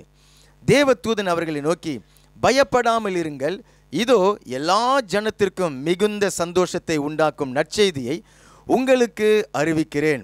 இன்று கர்த்தராகிய கிறிஸ்து என்னும் இரட்சகர் உங்களுக்கு தாவீதின் ஊரிலே பிறந்திருக்கிறார். பிள்ளையை துணிகளிலே சுற்றி முன்னணியிலே கிடைத்திருக்க காண்பீர்கள், இதுவே உங்களுக்கு அடையாளம் என்றான். அந்த க்ஷணமே பரமசேனையின் திரள் அந்த தூதனுடனே தோன்றி, உன்னதத்தில் இருக்கிற தேவனுக்கு மகிமையும் பூமியிலே சமாதானமும் மனுஷர் மேல் பிரியமும் உண்டாகுவதாக என்று சொல்லி தேவனை துதித்தார்கள். தேவ தூதர்கள் அவர்களை விட்டு பரலோகத்துக்கு போன பின்பு மேய்ப்பர்கள் ஒருவரை ஒருவர் நோக்கி, நாம் பெத்லகேம் ஊருக்கு போய் நடந்ததாக கர்த்தரால் நமக்கு அறிவிக்கப்பட்ட இந்த காரியத்தை பார்ப்போம் வாருங்கள் என்று சொல்லி தீவிரமாய் வந்து மரியாளையும் யோசேப்பையும் முன்னணியிலே கிடைத்திருக்கிற பிள்ளையையும் கண்டார்கள். கண்டு அந்த பிள்ளையை குறித்து தங்களுக்கு சொல்லப்பட்ட சங்கதியை பிரசித்தம் பண்ணினார்கள். மேய்ப்பராலே தங்களுக்கு சொல்லப்பட்டதை கேட்ட யாவரும் அவைகளை குறித்து ஆச்சரியப்பட்டார்கள். மரியாளோ அந்த சங்கதிகளை எல்லாம் தன் இருதயத்தில் வைத்து சிந்தனை பண்ணினாள். மேய்ப்பர்களும் தங்களுக்கு சொல்லப்பட்டதின்படியே கேட்டு கண்ட எல்லாவற்றிற்காகவும் தேவனை மகிமைப்படுத்தி துதித்து கொண்டு திரும்பி போனார்கள். அல்லேலூயா. கர்த்தரும் இரட்சகருமாகிய இயேசு கிறிஸ்துவின் நாமத்தினால் உங்கள் ஒவ்வொருவரையும் வாழ்த்தி வரவேற்கிறோம். கர்த்தராகிய இயேசு கிறிஸ்துடைய பிறப்பின் வாழ்த்துதல்களை குடும்பத்தின் சார்பாகவும் சபையின் சார்பாகவும் உங்கள் ஒவ்வொருவருக்கும் அறிவித்துக் கொள்கிறோம். அல்லேலூயா. உங்கள் பக்கத்தில் இருக்கிறவங்களை பார்த்து சொல்லுங்கள், ஹாப்பி கிறிஸ்மஸ். ஆண்டவர் இயேசு கிறிஸ்துடைய பிறப்பின் வாழ்த்துக்கள் சொல்லுங்க. 2 பேருக்காவது சொல்லுங்க, குறைஞ்சது லெஃப்டில் ரைட்டில் பார்த்து சொல்லுங்க. அல்லேலூயா. ஆண்டவரும் இரட்சகருமாகிய இயேசு கிறிஸ்து மனுஷனாக இந்த பூமியில் பிறந்த இந்த நாளைத்தான் நாம் கொண்டாடுகிறோம். ஆமீன். இந்த வாசித்த இந்த வேத பகுதி ரொம்ப அற்புதமான வேத பகுதி. அதில் முதல் 7 வசனங்களில் ஆண்டவர் இயேசு கிறிஸ்துடைய பிறப்பை அங்கே சொல்லப்பட்டிருக்கிறது. எந்த இடத்துல பிறந்தார் என்ற காரியங்கள் எல்லாம் அங்கே சொல்லப்பட்டிருக்கிறது. 8வது வசனத்திலிருந்து 20வது வசனம் வரைக்கும் நீங்கள் வாசித்து பார்க்கும் பொழுது தேவனுடைய தூதர்கள் வானத்திலே தோன்றி அங்கே மேய்ப்பர்களுக்கு அந்த நற்செய்தியை சொல்லி அதனால் உண்டாகிற ஆசீர்வாதத்தை அங்கே சொல்லுகிறார்கள். லூக்கா 2வது அதிகாரம் 5வது வசனத்தை நம்ம வாசித்து பார்க்கும் பொழுது, கலிலேயா நாட்டிலுள்ள நாசரேத்தூரிலிருந்த யூதேயா நாட்டிலுள்ள பெத்லகேம் என்னும் தாவீதின் ஊருக்கு போனான். அதாவது யோசேப்பு, மரியாள் தனக்கு நியமிக்கப்பட்டிருக்கிறாள். இப்போ மரியாள் கர்ப்பவதியாக ஆகியிருக்கிறார். தேவனுடைய குமாரன் இயேசு கிறிஸ்து அவர்களுக்குள்ளாக கருவாக உருவாகி இப்போ 9 மாதங்கள் ஆகிவிட்டது. இந்த சமயத்தில் அவங்க கலிலேயாவில் இருக்கிற நாசரேத் ஊரில் இருக்கிறாங்க. அதுதான் மரியாளுடைய ஊர். யோசேப்பும் இப்போ அங்கே தான் இருக்கிறார், அங்கே தான் தங்கி இருக்கிறாங்க. ஆனால் இப்போது ரோம சக்கராதிபதி அகுஸ்து ராயனால் ஒரு கட்டளை பிறப்பிக்கப்படுகிறது. உலகமெங்கும் குடிமதிப்பு எழுதப்பட வேண்டும் என்பதாக. ரோமர்கள் உலகம் முழுவதையும் ஆண்டு கொண்டிருக்கிற அந்த நாட்கள், அது நிமித்தம் அவர்கள் தங்களுடைய சொந்த ஊர்களுக்கு போய் கொண்டிருக்கிறாங்க. இப்போ 4வது வசனத்திலிருந்து வாசிக்கிறேன், கவனிங்க. அப்பொழுது யோசேப்பும் தான் தாவீதின் வம்சத்தானும் குடும்பத்தானுமாய் இருந்தபடியினாலே தனக்கு மனைவியாக நியமிக்கப்பட்டு கர்ப்பவதியான மரியாளுடனே குடிமதிப்பு எழுதப்படும்படி கலிலேயா நாட்டிலுள்ள நாசரேத் ஊரில் இருந்து யூதேயா நாட்டிலுள்ள பெத்லகேம் என்னும் தாவீதின் ஊருக்கு போனான். ஏன் அங்கே பெத்லகேமுக்கு போனான்னு சொன்னாக்கா, அன்றைக்கி ராஜா கட்டளை பிறப்பித்திருக்கிறார், அங்கே குடிமதிப்பு எழுதப்பட வேண்டும். ஆகினால அவன் தாவீதின் குடும்பமும் தாவீதினுடைய அந்த வம்சமுமாக இருக்கிறபடினால தாவீதுடைய சொந்த ஊர் பெத்லகேம். அப்போ அந்த ஊரில் அவனும் போய் அங்கே தன்னுடைய பெயரை எழுத வேண்டும் என்று சொல்லி அவங்க 2 பேரும் புறப்படுகிறார்கள். ஆனால் இதற்கு பின்பாக தேவன் அவர் செயல்பட்டு கொண்டிருக்கிறார். தன்னுடைய குமாரன் பெத்லகேமில் தான் பிறக்கணும் என்று சொல்லி தேவன் அந்த பெத்லகேமை தெரிந்து கொண்டபடியினால அகுஸ்து ராயனால கட்டளை கொடுக்கும்படிக்காக செய்கிறார். ஜனங்களை இடத்தை விட்டு இடம் குடிபெயர்ந்து போகும்படிக்காக, அந்த பெயர்களை எழுதும்படிக்காக, கடந்து போகும்படிக்காக அவர் செய்கிறார். கர்த்தர் தம்முடைய திட்டத்தை நிறைவேற்றுவதற்காக ராஜாக்களுடைய இருதயத்தை அவர் திருப்புவார், ஜனங்களுடைய இருதயத்தை அவர் திருப்புவார். மீகா புஸ்தகம் 5வது அதிகாரம் 2வது வசனத்தில் பாருங்க. எப்ராத்தா என்னப்பட்ட பெத்லெகமே, நீ யூதேயாவில் உள்ள ஆயிரங்களுக்குள்ளே சிறியதாக இருந்தும் இஸ்ரவேலை ஆள போகிறவர் உன்னிடத்திலிருந்து புறப்பட்டு என்னிடத்திற்கு வருவார். அவருடைய புறப்படுதல் அநாதி நாட்களாக பூர்வத்தினுடையது. இயேசு கிறிஸ்துடைய பிறப்புக்கு 700 வருஷத்துக்கு முன்பாக மீகா என்கிற தீர்க்கதரிசியின் மூலியமாக தேவன் வெளிப்படுத்தியிருக்கிறார். எந்த கிராமத்தில், எந்த இடத்துல இரட்சகராகிய தேவன் கர்த்தராகிய இயேசு கிறிஸ்து பிறக்க வேண்டும் என்று சொல்லி அங்கே சொல்லப்பட்டிருக்கிறது. எங்கே பிறப்பாராம்? எப்ராத்தா என்னப்பட்ட பெத்லெகமே, நீ யூதேயாவில் உள்ள ஆயிரங்களுக்குள்ளே சிறியதாக இருந்தும் இஸ்ரவேலை ஆள போகிறவர் உன்னிடத்திலிருந்து புறப்பட்டு என்னிடத்தில் வருவார். அவருடைய புறப்படுதல் அநாதி நாட்களாகிய பூர்வத்தினுடையது. பெத்லெகம் சொன்னா என்ன அர்த்தம்? அப்பத்தின் வீடு. ஆமேன். கர்த்தராகிய இயேசு கிறிஸ்து பூமியில் வந்திருந்தபொழுது அவர் சொன்னார், நானே ஜீவ அப்பம், உலகத்தின் பாவத்திற்காக என்னுடைய சரீரம் கிழிக்கப்படுவதற்காக நான் கொடுக்கிறேன் என்று சொல்லி வார்த்தையான அந்த கடவுள் அவர் மனுஷனாக பூமியில் வந்து கல்வாரி சிலுவையில் அவருடைய சரீரம் கிழிக்கப்படும்படிக்காக தன்னையே ஒப்பு கொடுத்தார். அவர் தான் அந்த வார்த்தையான தேவன், அவர் தான் அந்த ஜீவ அப்பம். அதுதான் அந்த பெத்லெகம் நமக்கு குறிக்கிறது. அதே சமயத்தில் அந்த பெத்லெகமுக்கு அது எங்கே இருக்கிறதா? யூதேயாவில் உள்ள பெத்லெகம். எனக்கா யூதேயாவில் இல்லாத ஜெபுலோன் என்ற இடத்துல இன்னொரு பெத்லெகம் இருக்கிறது. அந்த பெத்லெகம் பற்றி இங்கே பேசல. யூதேயாவில் இருக்கிற பெத்லெகமை குறித்து அங்கே சொல்லப்பட்டிருக்கிறது. ஏன் யூதேயாவை தேவன் தெரிந்து கொண்டாரு அப்படின்னு சொன்னாக்கா, யூதா அப்படின்னு சொன்னாக்கா கர்த்தரை நான் துதிக்கிறேன். அல்லேலூயா. கர்த்தர் எங்கே துதிக்கப்படுகிறாரோ அங்கே தான் அவர் இறங்கி வருகிறார். ஆமீன். யூதேயாவில் பல பட்டணங்கள் இருக்கிறது. அந்த மத்தியில் பெத்லெகமை தெரிந்து கொண்டு தேவன் அங்கே பிறக்கும்படிக்காக அவர் செய்கிறார். அந்த பெத்லெகமுக்கு வேற ஒரு பெயர் அந்த வசனத்தில் சொல்லப்பட்டிருக்கிறது பாருங்க. எப்பிராத்தா என்கிற அந்த பெயர் அங்கே சொல்லப்பட்டிருக்கிறது. எப்பிராத்தா அப்படின்னு சொன்னால் கனியுள்ளது என்று சொல்லிட்டு அர்த்தம். கர்த்தராகிய இயேசு கிறிஸ்து தான் மெய்யான திராட்சை செடி. அவரோடு இணைந்திருக்கிற கிளைகளாக, கொடிகளாக உங்களையும் நம்மையும் அவர் ஏற்படுத்தி வைத்திருக்கிறார். கர்த்தராகிய இயேசு கிறிஸ்துவுக்குள்ளாக நீங்கள் நிலைத்திருப்பீங்கன்னு சொல்லி சொன்னால் உங்களையும் அவர் கனி கொடுக்கிறவராக மாற்றி விடுவார். ஆவியின் கனி கொடுக்கிறவராக உங்களையும் நம்மையும் அவர் மாற்றி விடுவார். அப்போ இந்த பெத்லெகம் அது பெரிய பெயர் போன ஒரு பட்டணம் கிடையாது. அங்கே சொல்லப்பட்டிருக்கிறது யூதேயாவில் இருக்கக்கூடிய ஆயிரக்கணக்கான பட்டணங்களில் இது சிறியதான ஒரு பட்டணமாக இருக்கிறது. ஆனாலும் இந்த கிராமத்தை தான் தேவன் தெரிந்து கொண்டார் தம்முடைய குமாரனை பிறக்க செய்வதற்காக. அல்லேலூயா. யூதேயாவில் இருக்கிற ஆயிரங்களுக்குள்ளாக நீ சிறியதாக இருந்தாலும் இஸ்ரவேலை ஆள போகிறவர் உன்னிடத்திலிருந்து புறப்பட்டு என்னிடத்திற்கு வருவார் என்று சொல்லி இந்த வசனம் சொல்லுகிறது.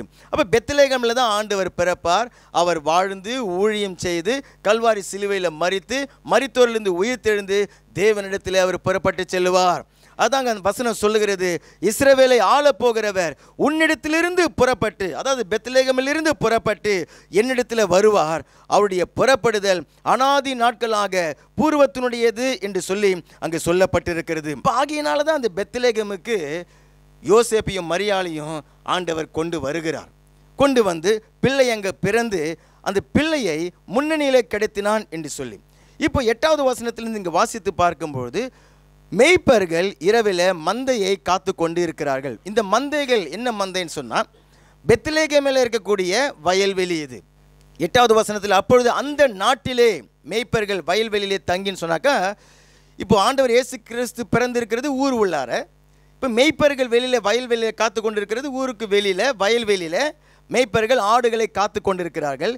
இந்த ஆடுகள் பஸ்கா காலத்தில் அடிக்கப்படுவதற்காக எருசலேம் ஆலயத்திற்கென்று வளர்க்கப்படுவதற்காக இந்த மேய்ப்பர்கள் காத்து கொண்டிருக்கிறார்கள். ஆனால் இந்த மேய்ப்பர்களுக்கு தான் உலகத்தின் பாவங்களை சுமந்து தீர்க்கிற ஆட்டுக்குட்டியாகிய இயேசு கிறிஸ்துடைய பிறப்பை குறித்து நற்செய்தி அங்கே சொல்லப்படுகிறது. அந்த முதல் 7 வசனங்களை வாசித்து பார்க்கும் பொழுது ஆண்டவர் இயேசு கிறிஸ்து அவருக்கு பிறக்க இடமில்லை, ஏழ்மையின் கோலத்தில் தாழ்மையின் ரூபத்தில் அவர் பிறந்தார், ஏழ்மையான குடும்பத்தில் பிறந்தார். இதையெல்லாம் நம்ம அங்கே பார்க்கிறோம். ஆனால் பிறந்தவர் ஏழ்மையின் கோலத்தில் தான் பிறந்தார், தாழ்மையில் தான் பிறந்தார். ஆனால் பிறந்திருக்கிறவர் யாருன்னாக்கா தேவாதி தேவன். அல்லேலூயா. அவருடைய பிறப்பை தேவன் எப்படி கொண்டாடுகிறார் பாருங்க, எவ்வளோ ஒரு பிரம்மாண்டமாக அந்த பிறப்பை அறிவிக்கிறார் அப்படின்னு சொன்னாக்கா, வான தூதனை அனுப்பி தம்முடைய குமாரனுடைய பிறப்பை அந்த மேய்ப்பர்களுக்கு சொல்லும்படிக்காக அனுப்புகிறார். அப்போ ஒரு தேவ தூதன் 10வது வசனத்தில் அவர்கள் நோக்கி பயப்படாமல் இருங்கள். தேவ தூதன் வந்து நிற்கிறான், தேவனுடைய மகிமை அந்த இடத்துல வீசுகிறது. எப்படி இருக்கு உங்களுக்கு? அவன் வந்து அந்த சந்தோஷமான செய்தியை சொல்லுகிறான். 10வது வசனத்தில் தேவதூதன் அவர்கள் நோக்கி பயப்படாமல் இருங்கள், இதோ எல்லா ஜனத்திற்கும் மிகுந்த சந்தோஷத்தை உண்டாக்கும் நற்செய்தியை உங்களுக்கு அறிவிக்கிறேன். இதோ இஸ்ரேல் தேசத்துக்கு மாத்திரமல்ல, யூதேயா பட்டணத்துக்கு மாத்திரமல்ல, பெத்லெகேமுக்கு மாத்திரமல்ல, உலகத்தில் இருக்கிற அத்தனை கோடி கோடி ஜனங்களுக்கும், எல்லா காலகட்டத்திலையும் இருக்கக்கூடிய எல்லா ஜாதி மத இன எல்லா ஜனங்களுக்கும் சந்தோஷத்தை கொடுக்கக்கூடிய ஒரு நற்செய்தி. உங்கள் வீட்டில் ஒரு பிள்ளை பிறந்தாக்கா உங்களுக்கு தான் சந்தோஷம், உங்கள் சொந்தக்காருக்கெல்லாம் கொஞ்சம் சந்தோஷமாக இருக்கும். அது எங்களுக்கு ஏன் சந்தோஷமாக இருக்க போகுது இல்லையா? உங்கள் பக்கத்து வீட்டில் ஒரு குழந்தை பிறந்தாக்கா அவங்களுக்கு தான் சந்தோஷம். ஆனால் இங்கே ஒரு குழந்தை பிறக்கிறது, இந்த குழந்தையினுடைய பிறப்பின் அந்த நற்செய்தி எல்லா ஜனத்திற்கும் கொஞ்சம் நஞ்சம் சந்தோஷம் இல்லை, மிகுந்த சந்தோஷத்தை அது உண்டாக்கிவிடும். அவர் வந்து என்ன அந்த நற்செய்தியை சொல்லுகிறான் அந்த தூதன் 11வது வசனத்தில், இன்று கர்த்தராகிய கிறிஸ்து என்னும் இரட்சகர் உங்களுக்கு தாவீதின் ஊரிலே பிறந்திருக்கிறார். எத்தனை வார்த்தை சொல்றாரு பாருங்க, கர்த்தராகிய கிறிஸ்து என்னும் இரட்சகர் உங்களுக்காக தாவீதின் ஊரிலே பிறந்திருக்கிறார். தாவீதின் ஊர் எது? 5வது வசனத்தில் பார்த்தோம், பெத்லெகேம் என்னப்பட்ட தாவீதின் ஊரிலே. ஆமேன். அப்போ அந்த வசனத்தை எப்படி படிக்கணும்? இன்றைக்கு கர்த்தராகிய கிறிஸ்து என்னும் இரட்சகர் உங்களுக்கு தாவீதின் ஊராகிய பெத்லெகேமில் பிறந்திருக்கிறார். ஆமேன். அந்த பெத்லெகேமை தேவன் எப்படி உயர்த்துகிறார் பாருங்க. சரி, பிறந்திருக்கிறவர் யார் சொன்னாக்கா கர்த்தராகிய கிறிஸ்து என்னும் இரட்சகர் பிறந்திருக்கிறார். ஆமேன். இரட்சகர்னு சொன்னால் என்ன அர்த்தம்? பாவத்திலிருந்து நம்மை மீட்டு ரட்சிக்கிறவர், நம்முடைய பாவங்களை மன்னிக்கிறவர், பாவத்தின் வல்லமையிலிருந்து, பாவத்தின் எல்லா விதமான தீமையான விளைவுகளிலிருந்தும் மீட்டு ரட்சிக்கிறவர் இந்த ஒரே இரட்சகர். யார் அவர்? அவர்தான் தாவீதின் ஊர் பெத்லெகேமில் பிறந்த ஆண்டவராகிய இயேசு கிறிஸ்து. ரெண்டாவது, கிறிஸ்துன்னு சொன்ன என்ன அர்த்தம்? அபிஷேகம் பண்ணப்பட்டவர். ஆமேன். ஜனங்களை மீட்கும்படிக்காக தேவனால அபிஷேகம் பண்ணப்பட்டு அனுப்பப்பட்டிருக்கிறவர் கர்த்தராகிய இயேசு கிறிஸ்து. அப்போ அந்த கிறிஸ்துன்னு சொன்ன என்ன அர்த்தம்? அபிஷேகம் பண்ணப்பட்டவர். மாத்திரமல்லாம உங்களையும் என்னையும் அவரை விசுவாசிக்கிற அத்தனை பேரையும் அபிஷேகம் பண்ணுகிறவர். மூன்றாவது வார்த்தை கர்த்தர். கர்த்தர் சொன்னா ஆண்டவர். அல்லேலூயா. ஆளுகை செய்கிறவர், ராஜா. ஆமேன். அவர் தான் நம்மை ஆளுகை செய்கிற ராஜா. அப்ப கர்த்தராகிய கிறிஸ்து என்னும் இரட்சகர் உங்களுக்காக தாவீதின் ஊராகிய பெத்லெகேமிலே அவர் பிறந்திருக்கிறார். இப்போ அந்த பெத்லெகேம் அப்பத்தின் வீடுன்னு சொல்லி பார்த்தோம். அதுதான் தேவனுடைய சபை. தேவனுடைய சபையில தான் தேவன் தம்முடைய அப்பத்தை அவர் பிட்டு கொடுக்கிறார், தம்முடைய வார்த்தையை அவர் அனுப்புகிறார். இப்போ அந்த கர்த்தராகிய கிறிஸ்து என்ற இரட்சகர் உங்களுடைய இருதயத்தில் பிறந்திருப்பாருன்னு சொன்னாக்கா உங்களுடைய இருதயம் தான் அந்த பெத்லெகேம். எத்தனை பேருடைய இருதயம் பெத்லெகேமா இருக்கிறது? எத்தனை பேர் நீங்கள் பெத்லெகேமியனா இருக்கிறீங்க? ஏன்னா தாவீதை குறித்து சொல்லும்போது பெத்லெகேமியன், யோசேப்பை குறித்து சொல்லும்போது பெத்லெகேம் ஊர்க்காரன். எத்தனை பேர் இங்கே பெத்லெகேமியன் இருக்கிறீங்க? நம்ம வந்து அநேக காரியங்களை சொல்கிறோம். நான் இந்தியன், நான் தமிழ், நான் வந்து இலங்கை நம்ம சொல்லுகிறோம். நீங்கள் யார்? நீங்கள் பெத்லெகேமியன். ஏன்னு சொன்னாக்கா பெத்லெகேமில் பிறந்த உலக இரட்சகர் கர்த்தராகிய கிறிஸ்து உங்கள் இருதயத்தில் அவர் பிறந்திருக்கிறார். அன்றைக்கு பெத்லெகேமை அவர் தெரிந்து கொண்டார் பிறக்கும்படிக்காக. இன்றைக்கு அவர் உங்களை தெரிந்து கொண்டார். எத்தனை பேருக்கு அதில் சந்தோஷம் இருக்கிறது? 1 கொரிந்தியர் புத்தகத்தில் 1வது அதிகாரத்தை நீங்கள் வாசித்து பார்க்கும்போது அதை வேதம் எவ்வளவு அற்புதமாக நமக்கு சொல்லுகிறது என்று சொன்னால் 27வது வசனத்தில் எத்தனை பேருக்கு ஆச்சரியம், தேவன் என்னை தெரிந்து கொண்டிருக்கிறார், என்னுடைய இருதயத்தை அவர் தெரிந்து கொண்டிருக்கிறார். போயும் என்ன தெரிந்திருக்கிற எங்கள் குடும்பத்தில் இல்லையா, எங்கள் ஊரில், எங்கள் ஜனங்கள் மத்தியில் எத்தனை கோடி கோடியான ஜனங்கள் இருக்கிறாங்க. என்னுடைய இருதயத்தில் பிறக்கிறதுக்காக என்னை தேவன் தெரிந்தெடுத்திருக்கிறார். அன்றைக்கு 1000 பட்டணங்கள் இருந்த அந்த யூதேயாவில் பெத்லெகேமை தான் தேவன் தெரிந்து கொண்டார். ரொம்ப சிறுமையான ஒரு பட்டணம், கிராமம், ரொம்ப பின்தங்கின ஒரு கிராமம். ஆனால் தேவன் அதைத்தான் தெரிந்து கொண்டார். இன்னைக்கு சகோதரனே சகோதரியே, உன்னையும் என்னையும் தான் தேவன் தெரிந்து கொண்டிருக்கிறார். 1 கொரிந்தியர் 27 ஞானிகளை வெட்கப்படுத்தும்படிக்காக தேவன் உலகத்தில் பைத்தியமானவைகளை தெரிந்து கொண்டார். எத்தனை பேர் பைத்தியம் மாதிரி சுற்றி நின்றீங்க ரட்சிக்கப்படுறதுக்கு முன்னாடி? ரட்சிக்கப்படாமல் இருந்தாலே பைத்தியம் தான் இல்லையா? அங்கே சொல்றது பாருங்க, ஞானிகளை வெட்கப்படுத்தும்படி தேவன் உலகத்தில் பைத்தியமானவைகளை தெரிந்து கொண்டார். பக்கத்தில் பார்த்து சொல்லுங்க, நீங்களும் நானும் அப்படி தான் இருந்தோம். பயப்படாமல் சொல்லுங்க, ஏன்னா பைபிள் சொல்லுகிறது, நம்ம சொல்லலை. ஆமேன். அடுத்தது, பலமுள்ளவைகளை வெட்கப்படுத்தும்படி தேவன் உலகத்தில் பலவீனமானவைகளை தெரிந்து கொண்டாராம். பலமுள்ளவைகளை வெட்கப்படுத்தும்படிக்காக தேவன் பலவீனமான உங்களையும் என்னையும் தெரிந்து கொண்டாராம். உள்ளவைகளை அவமாக்கும்படி, உள்ளவர்கள் எனக்கு எல்லாமே இருக்கிறது, எனக்கு எந்த குறைவும் இல்லை, அது இருக்கிறது இது இருக்கிறது அப்படின்னு சொன்னது உள்ளவைகள். இந்த உள்ளவைகளை வெட்கப்படுத்தும்படிக்காக உலகத்தில் இழிவானவைகளையும் அற்பமா எண்ணப்பட்டவைகளையும் இல்லாதவைகளையும் தேவன் தெரிந்து கொண்டார். அல்லேலூயா. உங்களையும் என்னையும் தெரிந்து கொண்டதுடைய ரகசியம் அதுதான். ஏன் சொன்னாக்கா, நீங்களும் நானும் பலவீனர்களாக இருந்தோம், நீங்களும் நானும் மற்றவர்களால் பைத்தியம் என்று சொல்லி தள்ளப்பட்டோம், இழிவானவர்களாக இருந்தோம், அற்பமாக எண்ணப்பட்டவர்களாக இருந்தோம், இல்லாதவர்களாக இருந்தோம். ஆனால் தேவன் சொன்னார், நீ தான் எனக்கு வேண்டும் வா அப்படின்னு சொல்லிட்டு உங்களுடைய இருதயத்தை அவர் தெரிந்து கொண்டு அங்கே தம்முடைய குமாரனாகிய இயேசு கிறிஸ்துவை பிறக்கும்படிக்காக செய்திருக்கிறார். ஆகையினால் தான் நீங்களும் நானும் ரட்சிக்கப்பட்டிருக்கிறோம்.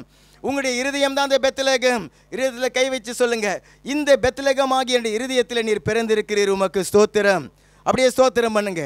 எத்தனை பேர் ஸ்தோத்திரம் பண்ண நன்றி சொல்லுங்க. அதற்காக 1000 பட்டணங்களில் ஒரு பட்டணத்தை தேவன் தேர்ந்தெடுக்கிறார். ஆனால் லட்சக்கணக்கான ஜனங்கள் மத்தியில், கோடிக்கணக்கான ஜனங்கள் மத்தியில் உங்களையும் என்னையும் அவர் தெரிந்தெடுத்திருக்கிறார்.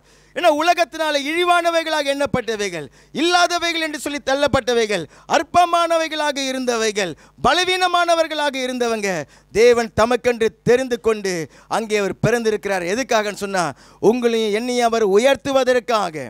பலவீனமானவர்களை தேவன் பலப்படுத்தி உயர்த்துவதற்காக தான் உங்களை அவர் தெரிந்து கொண்டார். ஏழ்மையானவர்களை தெரிந்து கொண்டு ஐஸ்வர்யவான்களாக ஆக்குவதற்காக தான் தெரிந்து கொண்டார். சிறுமையானவர்களை உயர்த்தும்படிக்காக தான் தேவன் உங்களையும் என்னையும் தெரிந்து கொண்டு நம்முடைய இருதயத்தில் அவர் பிறந்திருக்கிறார். உங்களுடைய இருதயம் தான் அந்த பெத்லகேம். இன்றைக்கு அந்த பெத்லகேமாக இருக்கிற அந்த இருதயத்தில் எப்படிப்பட்ட ஆசீர்வாதத்தை தேவன் தருகிறார்? அல்லது பெத்லகேமாக இருக்கிற அந்த சபையை தேடி நீங்கள் வந்துவிடும் பொழுது அந்த பெத்லகேமில் தேவன் என்ன ஆசீர்வாதங்களை உங்களுக்கு எனக்கும் தருகிறார்? அந்த ஆசீர்வாதத்தை இன்றைக்கு கொடுத்து அவர் அனுப்புகிறார். 3 ஆசீர்வாதங்கள். முதலாவதாக ரூத்து புஸ்தகத்தை நீங்கள் எடுத்துக்கொள்ளுங்க. 1வது அதிகாரம் 6வது வசனத்தை வாசித்து பார்க்கும் பொழுது, கர்த்தர் தம்முடைய ஜனங்களை சந்தித்து அவர்களுக்கு ஆகாரம் அருளினார் என்று அவள் மோவாப் தேசத்திலே கேள்விப்பட்டு தன் மருமக்களோடே கூட மோவாப் தேசத்திலிருந்து திரும்பி வரும்படி எழுந்தாள். அந்த முதல் 2 வசனங்களை நீங்கள் வாசித்து பார்க்கும்பொழுது, எலிமெலேக்கு நகோமி அப்படிங்கிற தம்பதியருக்கு 2 ஆண் பிள்ளைகள். எங்கே இருக்கிறாங்க? அவங்க பெத்லகேமில் இருக்கிறாங்க. அப்பத்தின் வீடாகிய அந்த இடத்துல இருக்கிறாங்க. ஆனால் அவங்க அங்கே கொஞ்சம் பஞ்சம் ஏற்பட்டபடினால அங்கேருந்து புறப்பட்டு மோவாப் தேசத்துக்கு சென்று விட்டாங்க. மோவாபுக்கு நீ போகவே கூடாது அப்படின்னு சொல்லி தேவன் சொல்லி வைத்திருக்கிறார். மோவாப் தேசத்துக்கு போய் தன்னுடைய பிள்ளைகள் 2 ஆண் பிள்ளைகளுக்கும் அங்கே திருமணத்தை அவர்கள் செய்து வைக்கிறார்கள். ஆனால் 10 வருஷ காலகட்டத்தில் கணவனும் நகோமியுடைய கணவனும் இறந்து போயிட்டார். 2 ஆண் பிள்ளைகளும் இறந்து விட்டாங்க. இப்போ அந்த குடும்பத்தில் 3 விதவைகள் தான் இருக்கிறாங்க. அந்த நகோமி மோவாபில் இருக்கும் பொழுது அவள் கேள்விப்படுகிறாள், கர்த்தர் தம்முடைய ஜனங்களை சந்தித்து எங்கே சந்திச்சு இருக்கிறாரு அப்படின்னு சொன்னாக்கா, கர்த்தர் தம்முடைய ஜனத்தை பெத்லகேமில் சந்தித்து அவர்களுக்கு ஆகாரம் அருளினார் என்று அவள் மோவாப் தேசத்திலே கேள்விப்பட்டாள். அல்லேலூயா. இன்றைக்கு பெத்லகேமில் தேவன் என்ன ஆசீர்வாதத்தை கொடுக்கிறார்னாக்கா, வந்திருக்கிற உங்களுக்கு அவர் ஆகாரத்தை அவர் கொடுக்கிறார். தம்முடைய வார்த்தையாகிய அந்த மன்னாவை அவர் கொடுக்கிறார். உங்களுடைய ஆத்மாவுக்கு தேவையான உணவை அவர் கொடுக்கிறார். ஆனால் அவங்க எப்படி இருந்தாங்க? எல்லாவற்றையும் இழந்து போயிருந்தாங்க. அந்த நகோமியுடைய வாழ்க்கையில் கசப்பு நிறைந்து விட்டது. வெறுமையாக அவங்க திரும்ப வந்தாங்க. சிறுமைப்படுத்தப்பட்டு வந்தாங்க. கிளேசப்பட்டவர்களாக வந்தாங்க. 16வது வசனத்தில் அங்கிருந்து புறப்படும் பொழுது அந்த ரூத்து, மருமகளாகிய ரூத்து நகோமி இடத்துல சொல்றா, நான் உம்மை பின்பற்றாமல் உம்மை விட்டு திரும்பி போவதை குறித்து என்னுடைய பேச வேண்டாம். நீர் போகும் இடமாகிய அந்த பெத்லகேமுக்கு நானும் வருவேன். நீர் தங்கும் அந்த இடமாகிய பெத்லகேமில் நானும் தங்குவேன். உம்முடைய ஜனம் என்னுடைய ஜனம், உம்முடைய அந்த பெத்லகேமின் தேவன் என்னுடைய தேவன். எல்லாவற்றையும் இழந்தவ, கணவனை இழந்தவ, வாழ்க்கையில் எல்லாவற்றையும் இழந்து போய் அவமானத்தில், நிந்தையில், கசப்பில், சிறுமைப்படுத்தப்பட்டு கிளேசப்படுத்தப்பட்டு இருந்த அந்த வாழ்க்கையிலிருந்து அவள் பெத்லகேமுக்கு தேடி வந்தாள். அந்த பெத்லகேமில் தேவனை அவள் விசுவாசித்து ஏற்றுக்கொண்டாள். அந்த பகுதியில் வசனம் சொல்லுகிறது, அவளை தேவன் தம்முடைய ஆகாரத்தினாலே போஷித்தார், அவளுக்கு ஆறுதல் தந்தறினார். அந்த பெத்லகேமில் இருக்கக்கூடிய வயல்வெளியில் எஜமானாக இருக்கிற ஒரு போவாஸ் அந்த மனுஷன் அந்த பெண்ணிடத்தில் ரொம்ப ஆதரவு காட்டுகிறான். அவன் சொல்லுகிறான் பாருங்க, 2வது அதிகாரம் 12வது வசனத்தில், உன் செய்கைக்கு தக்க பலனை கர்த்தர் உனக்கு கட்டளையிடுவாராக, இஸ்ரவேலின் தேவனாகிய கர்த்தருடைய சட்டைகளின் கீழ் அடைக்கலமாய் வந்த உனக்கு அவராலே நிறைவான பலன் கிடைப்பதாக என்றான். அல்லேலூயா. முதலாவது இந்த ரூத்து அந்த இஸ்ரவேலின் தேவனாகிய கர்த்தரை தன்னுடைய சொந்த இரட்சகராக ஏற்றுக்கொண்ட பொழுது அவளுக்கு தேவன் பாவ மன்னிப்பாகிய மீட்பை கொடுத்தார். அந்த இரட்சகராகிய தேவன், வானதூதன் வந்து என்ன சொல்லியிருந்தான், இரட்சகராகிய தேவன் உங்களுக்காக பிறந்திருக்கிறார் பெத்லகேமில். அந்த பெத்லகேமில் அவளுக்கு ரட்சிப்பை தேவன் கொடுத்தார். பெத்லகேமை தேடி வந்த ரூத்துக்கு தேவன் ரட்சிப்பை கொடுத்தார். மாத்திரமல்லாம அந்த பெத்லகேமில் வைத்து போவாஸ் மூலியமாக அவளுக்கு ஆகாரத்தை தேவன் கொடுக்கிறார், ஆறுதலை கொடுக்கிறார். அந்த பெண்ணை அவன் தேற்றுகிறான். அல்லேலூயா. தேவனுடைய சபையை தேடி வந்திருக்கிற உங்களை இன்றைக்கு தேவன் தேற்றுகிறார். ஆமென். உங்களை ஆறுதல் படுத்துகிறார். பெத்லகேமில் பிறந்த இரட்சகராகிய தேவன் உங்களை ஆறுதல் படுத்தும்படிக்காக நம்முடைய போவாஸாக இந்த பெத்லகேமில் அவர் இருக்கிறார். ஒரு சில தோல்விகளில் நீங்கள் இருந்திருக்கலாம், உங்களுடைய வாழ்க்கையில் கசப்பு நிறைந்திருக்கலாம், உங்கள் வாழ்க்கையில் நிறைய இழப்புகளை நீங்கள் சந்தித்திருக்கலாம், நீங்கள் நிந்தனையில் இருக்கலாம். ஆனால் இன்றைக்கு அந்த பெத்லகேமில் இருக்கிற போவாஸ் உங்கள் ஒவ்வொருவரையும் அவர் தேற்றுகிறார். உங்களுக்கு அவர் ஆறுதல் தருகிறார். தம்முடைய வசனத்தை அனுப்பி உங்களை அவர் கட்டி எழுப்புகிறார். வசனத்தை அனுப்பி இன்றைக்கு அவர் வியாதிகளை சுகமாக்குகிறார். வசனத்தை அனுப்பி உங்களுடைய இருதயத்தில் நிந்தைக்கு பதிலாக, பயங்களுக்கு பதிலாக சமாதானத்தை அவர் தருகிறார். எத்தனை தடவை நான் தோற்று போகிறது, என்னுடைய வாழ்க்கையில் நிம்மதியே இல்லையே, என்னுடைய வாழ்க்கையில் எப்பொழுதுமே கசப்பு நிறைந்ததாக இருக்கிறது, ஒரு இளைப்பாறுதல் இல்லை என்று சொல்லிட்டு பெத்லகேமுக்கு வந்திருக்கிற உங்களை அந்த தேவன் போவாஸ் ஆகிய நம்முடைய இரட்சகர் அவர் உங்களை சமாதானத்தினால நிரப்பி இன்றைக்கு அவர் அனுப்புகிறார். அதுதான் அந்த சந்தோஷமான நற்செய்தி. வானதூதன் தோன்றி உங்களுக்காக ஒரு இரட்சகர் பிறந்திருக்கிறார் என்று சொல்லி சொன்னாரே, அதுதான் அந்த சந்தோஷமான நற்செய்தி. அல்லேலூயா. கரங்களை தட்டி கர்த்தருக்கு நீங்கள் நன்றி செலுத்துங்க. அதோடு அங்கே விட்டு விடல. போவாஸ் அந்த ரூத்தை பார்த்து சொன்னான், அவரால் நிறைவான பலன் உனக்கு கிடைப்பதாக. இந்த ஆசீர்வாதம் மாத்திரம் போராது, வெறிய ஆறுதல், வெறிய தேறுதல், வெறிய சமாதானம் அதோடு மாத்திரம் கிடையாது, அவரால் உனக்கு நிறைவான பலன் உண்டாகுவதாக. என்ன அந்த நிறைவான பலன்? அந்த வயல்வெளிக்கு, பெத்லகேமில் இருந்த வயல்வெளிக்கு ரூத்து கதிர்களை பொறுக்குகிறவளாக அவள் சென்றாள். அந்த வயல்வெளிய எஜமானனையே அவள் திருமணம் செய்து கொண்டாள். அல்லேலூயா. போவாசுடைய மனைவியாக அவள் மாறினாள். பாருங்க, கதிர்களை பொறுக்க போனவள் அந்த வயல் நிலத்திற்கே எஜமாட்டியாக அவள் ஆகிவிட்டாள். கர்த்தர் அதை உங்களுக்கு அவர் செய்வார். அவளுடைய ரூத்துடைய வாழ்க்கையை தேவன் கட்டி எழுப்பினார். இன்றைக்கு உங்களுடைய வாழ்க்கையை அவர் கட்டி எழுப்புவார். பெத்லகேமுக்கு வந்திருக்கிற உங்களுக்கு ரட்சிப்பை அவர் அருளினார், பாவ மன்னிப்பாகிய மீட்பை அருளினார். 2வது ஆறுதலையும் தேறுதலையும் சமாதானத்தையும் அருளினார். 3வது அவர் சொல்றாரு, இந்த பெத்லகேமில் உங்களை நான் வைத்து உங்களுடைய குடும்பத்தை நான் கட்டி எழுப்புவேன், உங்களுக்கு மறுவாழ்வு நான் அளிப்பேன், நீங்க இழந்ததையெல்லாம் நீங்க திரும்ப பெற்றுக்கொள்வீங்க. கர்த்தர் இன்றைக்கு புதிய வருஷத்தை சந்திக்க போய்கொண்டிருக்கிற நம்மை நோக்கி சொல்லுகிறார், உங்க குடும்பத்தில் வாழ்க்கையை நான் கட்டி எழுப்ப போகிறேன், பிள்ளைகளுடைய திருமணத்தை நான் கட்டி எழுப்ப போகிறேன், புதிய வாசல்களை தேவன் திறக்குகிறார், நீங்கள் வாழ்க்கைப்படுவீர்கள், உங்களுடைய குடும்பத்தை தேவன் கட்டி எழுப்புகிறார். எல்லாவற்றையும் இழந்து நிந்தனையினால, அவமானத்தினால நிரம்பி ரூத்து அந்த பெத்லகேமுக்கு வந்தா அவளுடைய வாழ்க்கையை ஆண்டவர் புதிய விதமாக கட்டி எழுப்பினார். அல்லேலூயா. சாபத்தினால நிறைந்திருந்த அந்த பெண்ணு அவருடைய சாபத்தை எல்லாம் நீக்கி போட்டு ஆசீர்வாதமான சந்ததிக்கு தாயாக அவளை தேவன் உயர்த்தினார். அந்த சந்ததியில் தான் தாவீது ராஜா பிறந்தார். அந்த சந்ததியில் தான் இரட்சகராகிய தேவன் பிறந்தார். கரங்களை பலமாய் தட்டி கர்த்தருக்கு நன்றி செலுத்துங்க. இன்றைக்கு அநேகருடைய அந்த சாப கட்டுகள் அது உடைகிறது. வாழ்க்கையில் இருக்கக்கூடிய தாமதங்கள் அது எல்லாமே உடைந்து போகிறது. வாழ்க்கை கட்டப்படலை, திருமணம் இன்னும் அமையல, சரியான வரன் அமையல என்று சொல்லி நீங்கள் இருக்கலாம். அல்லது பேப்பர் காரியங்களில், விசா காரியங்களில் எல்லாம் தாமதமாக இருந்து கொண்டிருக்கிறது. வாழ்க்கையில் ஒரு முன்னேற்றம் இல்லை, ஒரே தடைகளாக இருக்கிறதுன்னு சொல்லி நீங்கள் நினைக்கலாம். ஆனால் பெத்லகேமில் ஆண்டவர் உங்களுடைய வாழ்க்கையை கட்டி எழுப்பும்படிக்காகவே இரட்சகராக அவர் பிறந்திருக்கிறார். பெற்றுக்கொள்ளுங்க அந்த ஆசீர்வாதத்தை. இரண்டாவதாக அந்த பெத்லகேமுடைய ஆசீர்வாதம் என்ன? 1 சாமுவேல் புஸ்தகம் 16வது அதிகாரம் 1 வசனத்தில் கர்த்தர் சாமுவேலை நோக்கி, இஸ்ரவேலின் மேல் ராஜாவாய் இராதபடிக்கு நான் புறக்கணித்து தள்ளின சவுலுக்காக நீ எம்மட்டும் துக்கித்து கொண்டிருப்பாய். நீ உன் கொம்பை தைலத்தினால் நிரப்பிக் கொண்டு வா, பெத்லகேமியனாகிய ஈசாயினிடத்துக்கு உன்னை அனுப்புவேன், அவன் குமாரரில் ஒருவனை நான் ராஜாவாக தெரிந்து கொண்டேன் என்றான். சாமுவேல் தீர்க்கதரிசினிடத்தில் கர்த்தர் சொல்கிறாரு, நீ உன்னுடைய தைலக்கொம்பை, அபிஷேக தைலக்கொம்பை நீ அபிஷேகத்தினால் நிரப்பிக்கொண்டு பெத்லகேம் ஊருக்கு போ.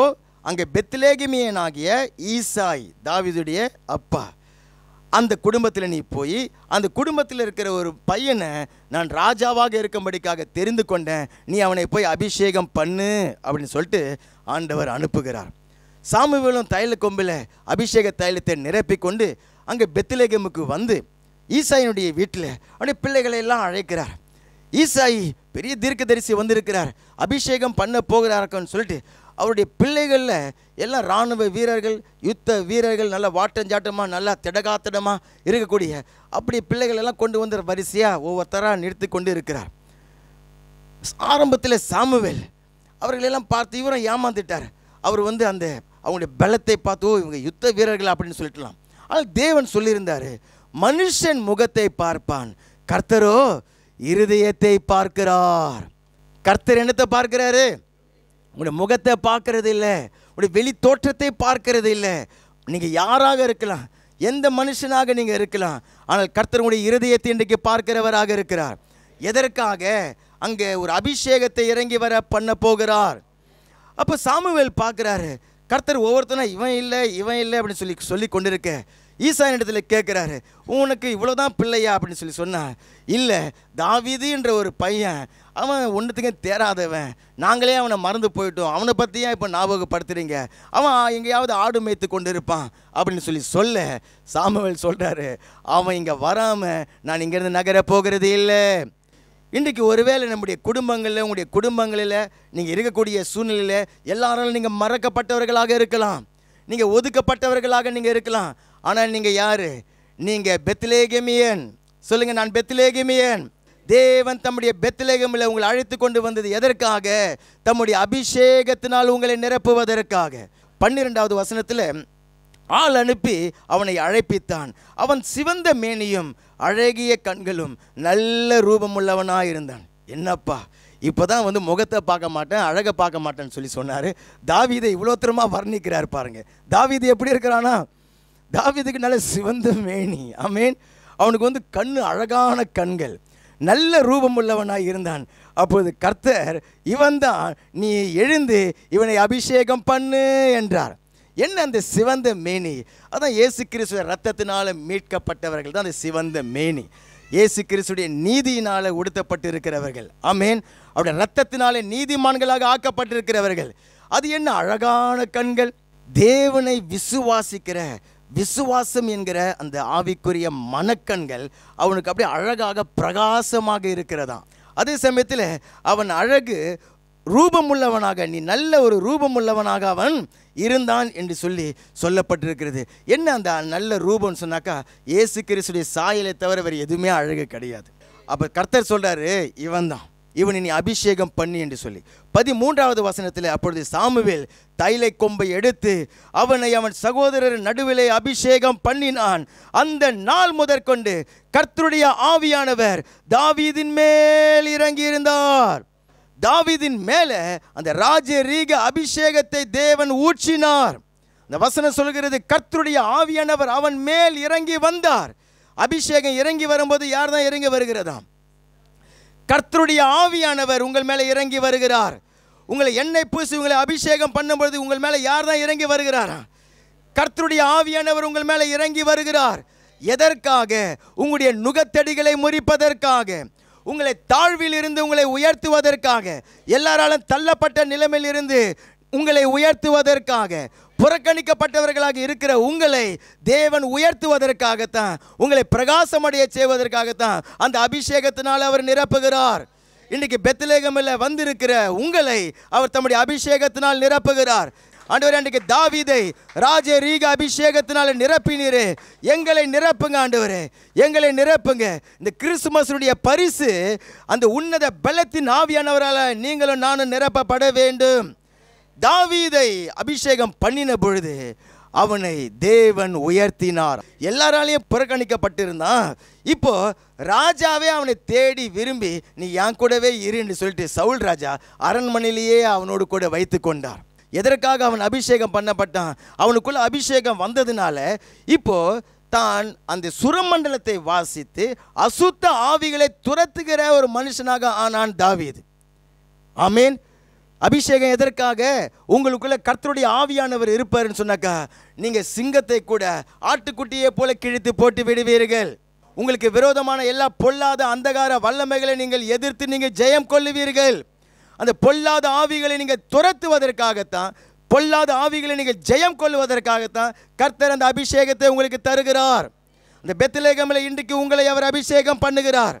மாத்திரமல்ல, எதற்காக தாவீது அபிஷேகம் பண்ணப்பட்டான் அப்படின்னு சொல்லி சொன்னா, அவன் சந்திக்க போகிற அந்த மாம்ச மலையை போல இருக்கக்கூடிய கோலியாத்தை அவன் ஜெயம் கொள்ளுவதற்காகத்தான் கர்த்தர் அவனை அபிஷேகம் பண்ணுகிறார். மத்தேயு 3வது அதிகாரத்தை பாருங்க, 11வது வசனத்தில், அவர் பரிசுத்த ஆவியினாலும் அக்கினியினாலும் உங்களுக்கு ஞான ஸ்நானம் கொடுப்பார். ஆண்டவராகிய இயேசு கிறிஸ்து பெத்லகேமில் பிறந்திருக்கிற இவர் யார்? இப்போ இவர் கிறிஸ்து. ஆமேன். அங்க பாவ மன்னிப்பை ரூத்துக்கு கொடுத்தவர் இரட்சகர். இங்க தாவீதை அபிஷேகம் பண்ணுகிறவர் கிறிஸ்து. அல்லேலூயா. கிறிஸ்து நமக்காக பிறந்திருக்கிறாரு. எதற்காகவா? நம்மை பரிசுத்த ஆவியினாலும் அக்கினியினாலும் அபிஷேகம் பண்ணுவதற்காக. இந்த அபிஷேகத்தை எத்தனை பேர் பெற்றிருக்கிறீங்க? அந்த அபிஷேகம், அந்த உன்னத பலத்தின் ஆவியானவர் கன்னியாயிருந்த மரியாள் மீது அசைவாடின பொழுது தேவாதி தேவனை அந்த கன்னியுடைய வயிற்றில் கருவாக உருவாக்கினார். கிறிஸ்து இயேசுவுடைய இருதயத்தில் பிறந்திருக்கிறார் சொன்னாக்கா நீங்க சிவந்த மேனியும் அழகான கண்களும் நல்ல ரூபமுடையவர்களாக நீங்க இருக்கிறபடினால இன்றைக்கு பெத்லகேமியனாகிய உங்களை அவர் தம்முடைய அபிஷேகத்தினால் நிரப்புகிறார். சத்துருக்களை நீங்க மேற்கொள்ளுவீங்க. உங்களுக்கு விரோதமான பொல்லாத சூழ்நிலைகளை நீங்க மேற்கொள்ளுவீங்க. மனுஷர்கள் மூலியமாக எழும்பி வரக்கூடிய அந்தகார கிரியைகளை நீங்க மேற்கொள்ளுவீங்க. சத்துருடைய திட்டங்களை எல்லாம் நீங்க முறியடிப்பீங்க. பரிசுத்த ஆவியானவர் உங்கள் மீது வரும் பொழுது நீங்கள் பலன் அடைவீர்கள். அந்த பலன் இறங்கி வருகிறது. இப்போ இயேசு கிறிஸ்துடைய பிறப்பின் அந்த வல்லமை உங்கள் மேலே இறங்கி வருகிறது. பரிசுத்த ஆவியானுடைய அக்கினி உங்கள் மேலே இறங்கி வருகிறது. இயேசு கிறிஸ்து பிறந்ததனுடைய நோக்கமே அவர் கிறிஸ்துவாக என்னை அபிஷேகம் பண்ணும்படிக்காகவே அவர் பிறந்திருக்கிறார். தாவீதை அபிஷேகம் பண்ணினவர் அத்தோடு விட்டு விடல. பாருங்க, 2 சாமுவேல் 5வது அதிகாரம் 10வது வசனத்துக்கு வரும்பொழுது, தாவீது நாளுக்கு நாள் விருத்தி அடைந்தான். சேனைகளின் தேவனாகிய கர்த்தர் அவனோடு கூட இருந்தார். இதுதான் உங்களுடைய வாழ்க்கையில் அது நடக்கிறது. ஆமேன். அந்த அபிஷேகம் உங்களுக்குள்ள இருக்கும் பொழுது உங்கள் குடும்பம், உங்களுடைய பிள்ளைகள், உங்களுடைய வாழ்க்கை நாளுக்கு நாள் நீங்கள் விருத்தி அடைவீர்கள். நாளுக்கு நாள் நீங்கள் பெருகுவீர்கள். நாளுக்கு நாள் நீங்கள் மல்டிப்ளை ஆகுவீர்கள். நாளுக்கு நாள் உங்களுடைய ஆசீர்வாதங்கள் பெருகும். இப்போ தாவீது வர வர விருத்தி அடைந்தானாம். அவனுடைய வளர்ச்சியை யாராலும் தடை பண்ணவே முடியவில்லை. அவனுடைய வளர்ச்சிக்கு யாரும் முட்டுக்கட்டை போடவே முடியவில்லை. அநேக சத்துருக்கள் எழும்பினார்கள், அநேக மனுஷர்கள் எழும்பினார்கள். ஆனால் தாவீதுக்குள்ள இருந்த அந்த அபிஷேகம் அவனை நாளுக்கு நாள் விருத்தி அடைய பண்ணினது. ஆமேன் சொல்லுங்க. கர்த்தாவே, எங்களையும் நீர் அப்படி நிரப்புவீராக.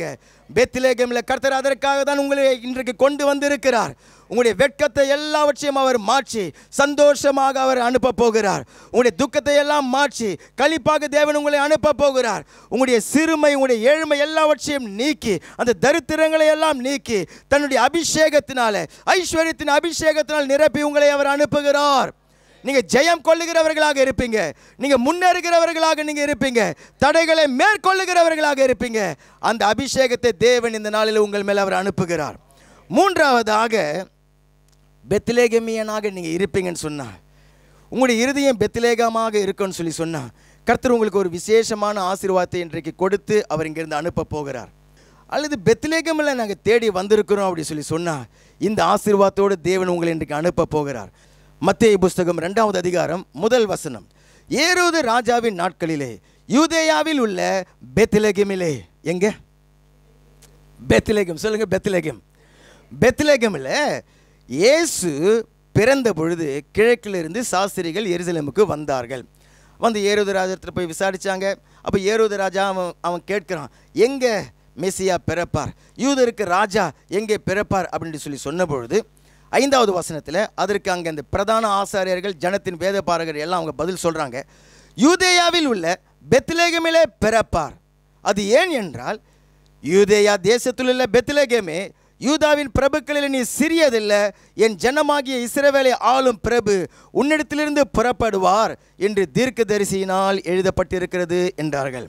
நம்ம ஆரம்பத்தில் வாசித்த மீகா 5:2 வசனத்தை எடுத்து அவங்க மேற்கோள் காட்டி சொல்கிறாங்க, பெத்லேகமில் தான் யூதருக்கு ராஜாவாக பிறக்க போகிறவர், தேவனுடைய குமாரன் மேசியா பிறப்பார் அப்படின்னு சொல்லிட்டு அவர்கள் சொல்லுகிறார்கள். இப்போ அந்த சாஸ்திரிகள், அந்த ராஜாக்கள், அவங்க 3 ராஜாக்கள் சாஸ்திரிகள், அவங்க அந்த பெத்லேகமுக்கு போகிறார்கள். எங்கே போகிறாங்க? பெத்லேகமுக்கு போகிறாங்க. 11வது வசனத்தில் அவர்கள் அந்த வீட்டுக்குள் பிரவேசித்து பிள்ளையையும் அதன் தாயாகிய மரியாளையும் கண்டு சாஷ்டாங்கமாய் விழுந்து அதை பணிந்து கொண்டார்கள். இன்றைக்கி எத்தனை பேர் பெத்லேகமில் வந்து ஆண்டவர் இயேசுவை பணிந்து கொண்டீங்க? இங்கே யார் வந்து பணிந்து கொள்ளுகிறாங்கன்னா ராஜாக்கள், சாஸ்திரிகள், வானஸ்தாத்திரங்களை படித்த பெரிய பெரிய அஸ்ட்ரோனாட்ஸ், இவங்கெல்லாம் வந்து ஆண்டவருடைய பாதத்தில் விழுந்து அவரை பணிந்து கொண்டு சாஷ்டாங்கமாக விழுந்தாங்களாம். ஏன்னா பிறந்திருக்கிறவர் யாரு? கர்த்தர். ஆமென். பிறந்திருக்கிறவர் யாரு? ரூத்துக்கு இரட்சகராக இருந்து பாவ மன்னிப்பை கொடுத்து அவளுக்கு புது வாழ்க்கையை கொடுத்து கட்டி எழுப்பினார்.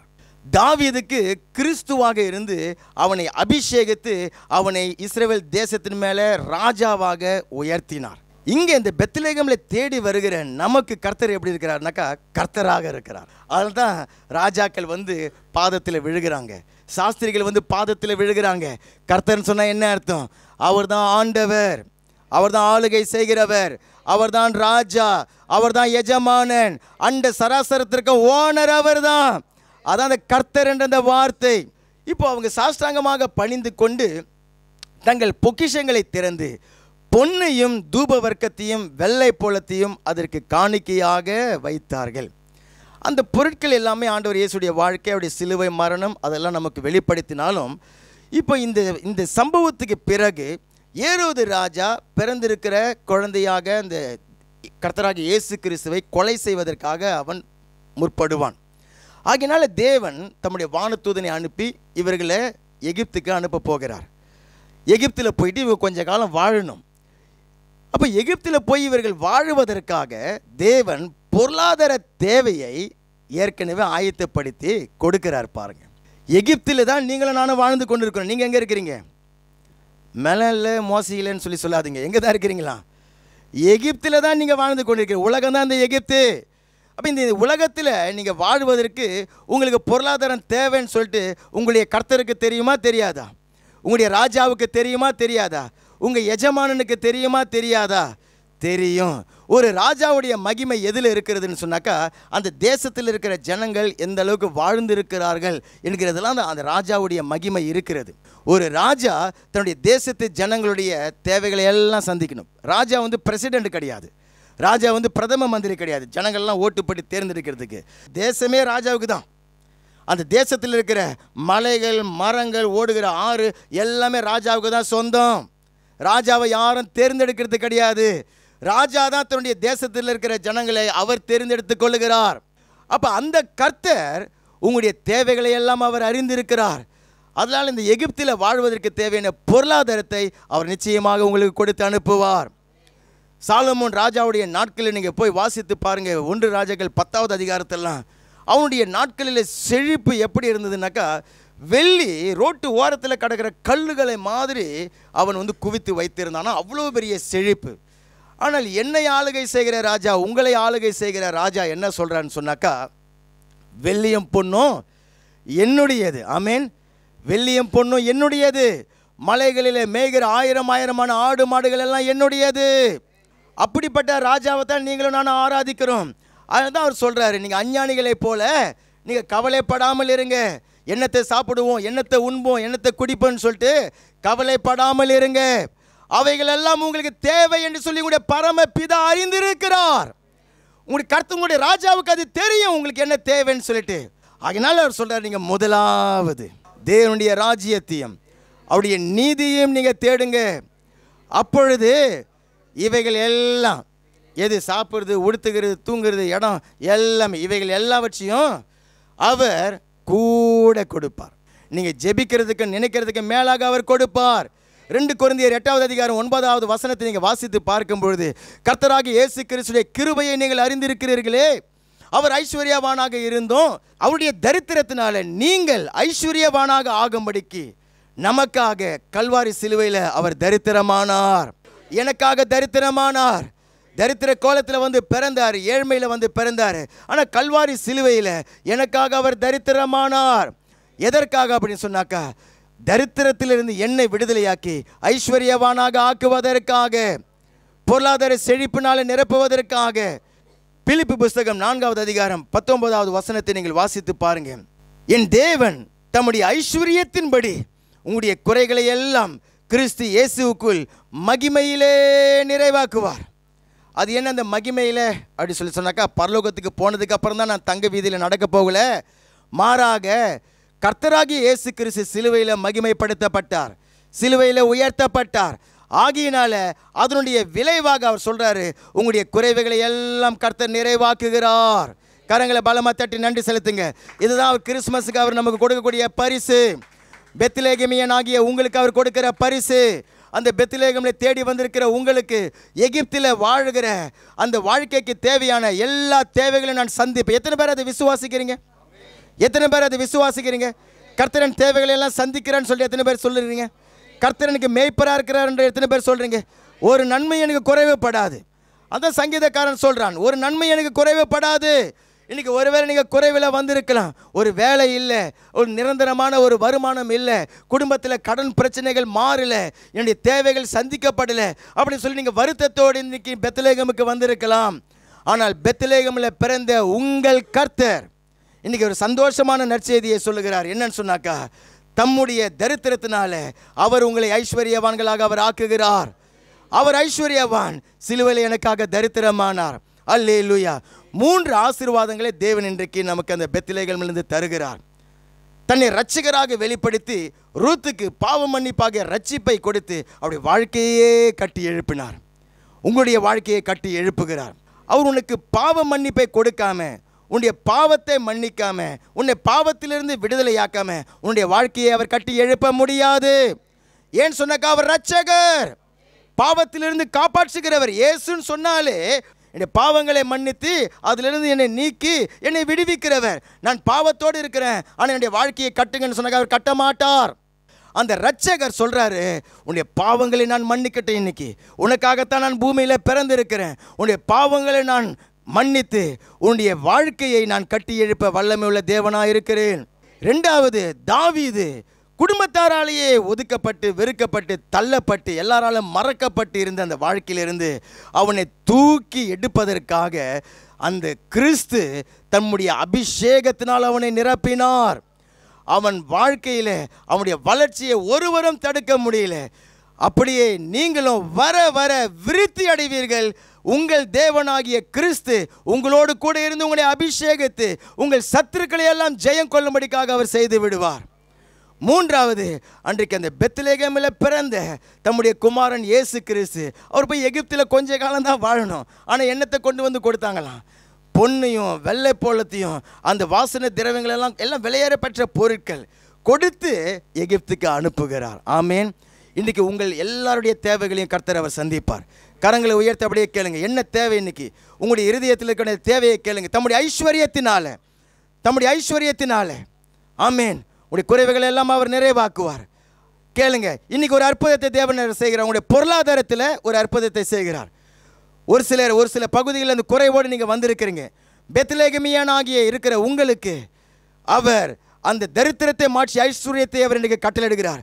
ஒருவேளை நான் உன்னை பெத்லகேமுக்கு நான் வரல, நான் உன்னை பெத்லகேமியானா ஆகலை, இயேசு கிறிஸ்துடைய பாவங்களை மன்னிக்கல அப்படின்னு சொல்லி சொன்னாக்கா, முதலாவது உனக்கு இயேசு கிறிஸ்து இரட்சகராக வெளிப்பட்டு உன் பாவங்களை இன்றைக்கு மன்னிக்கணும்.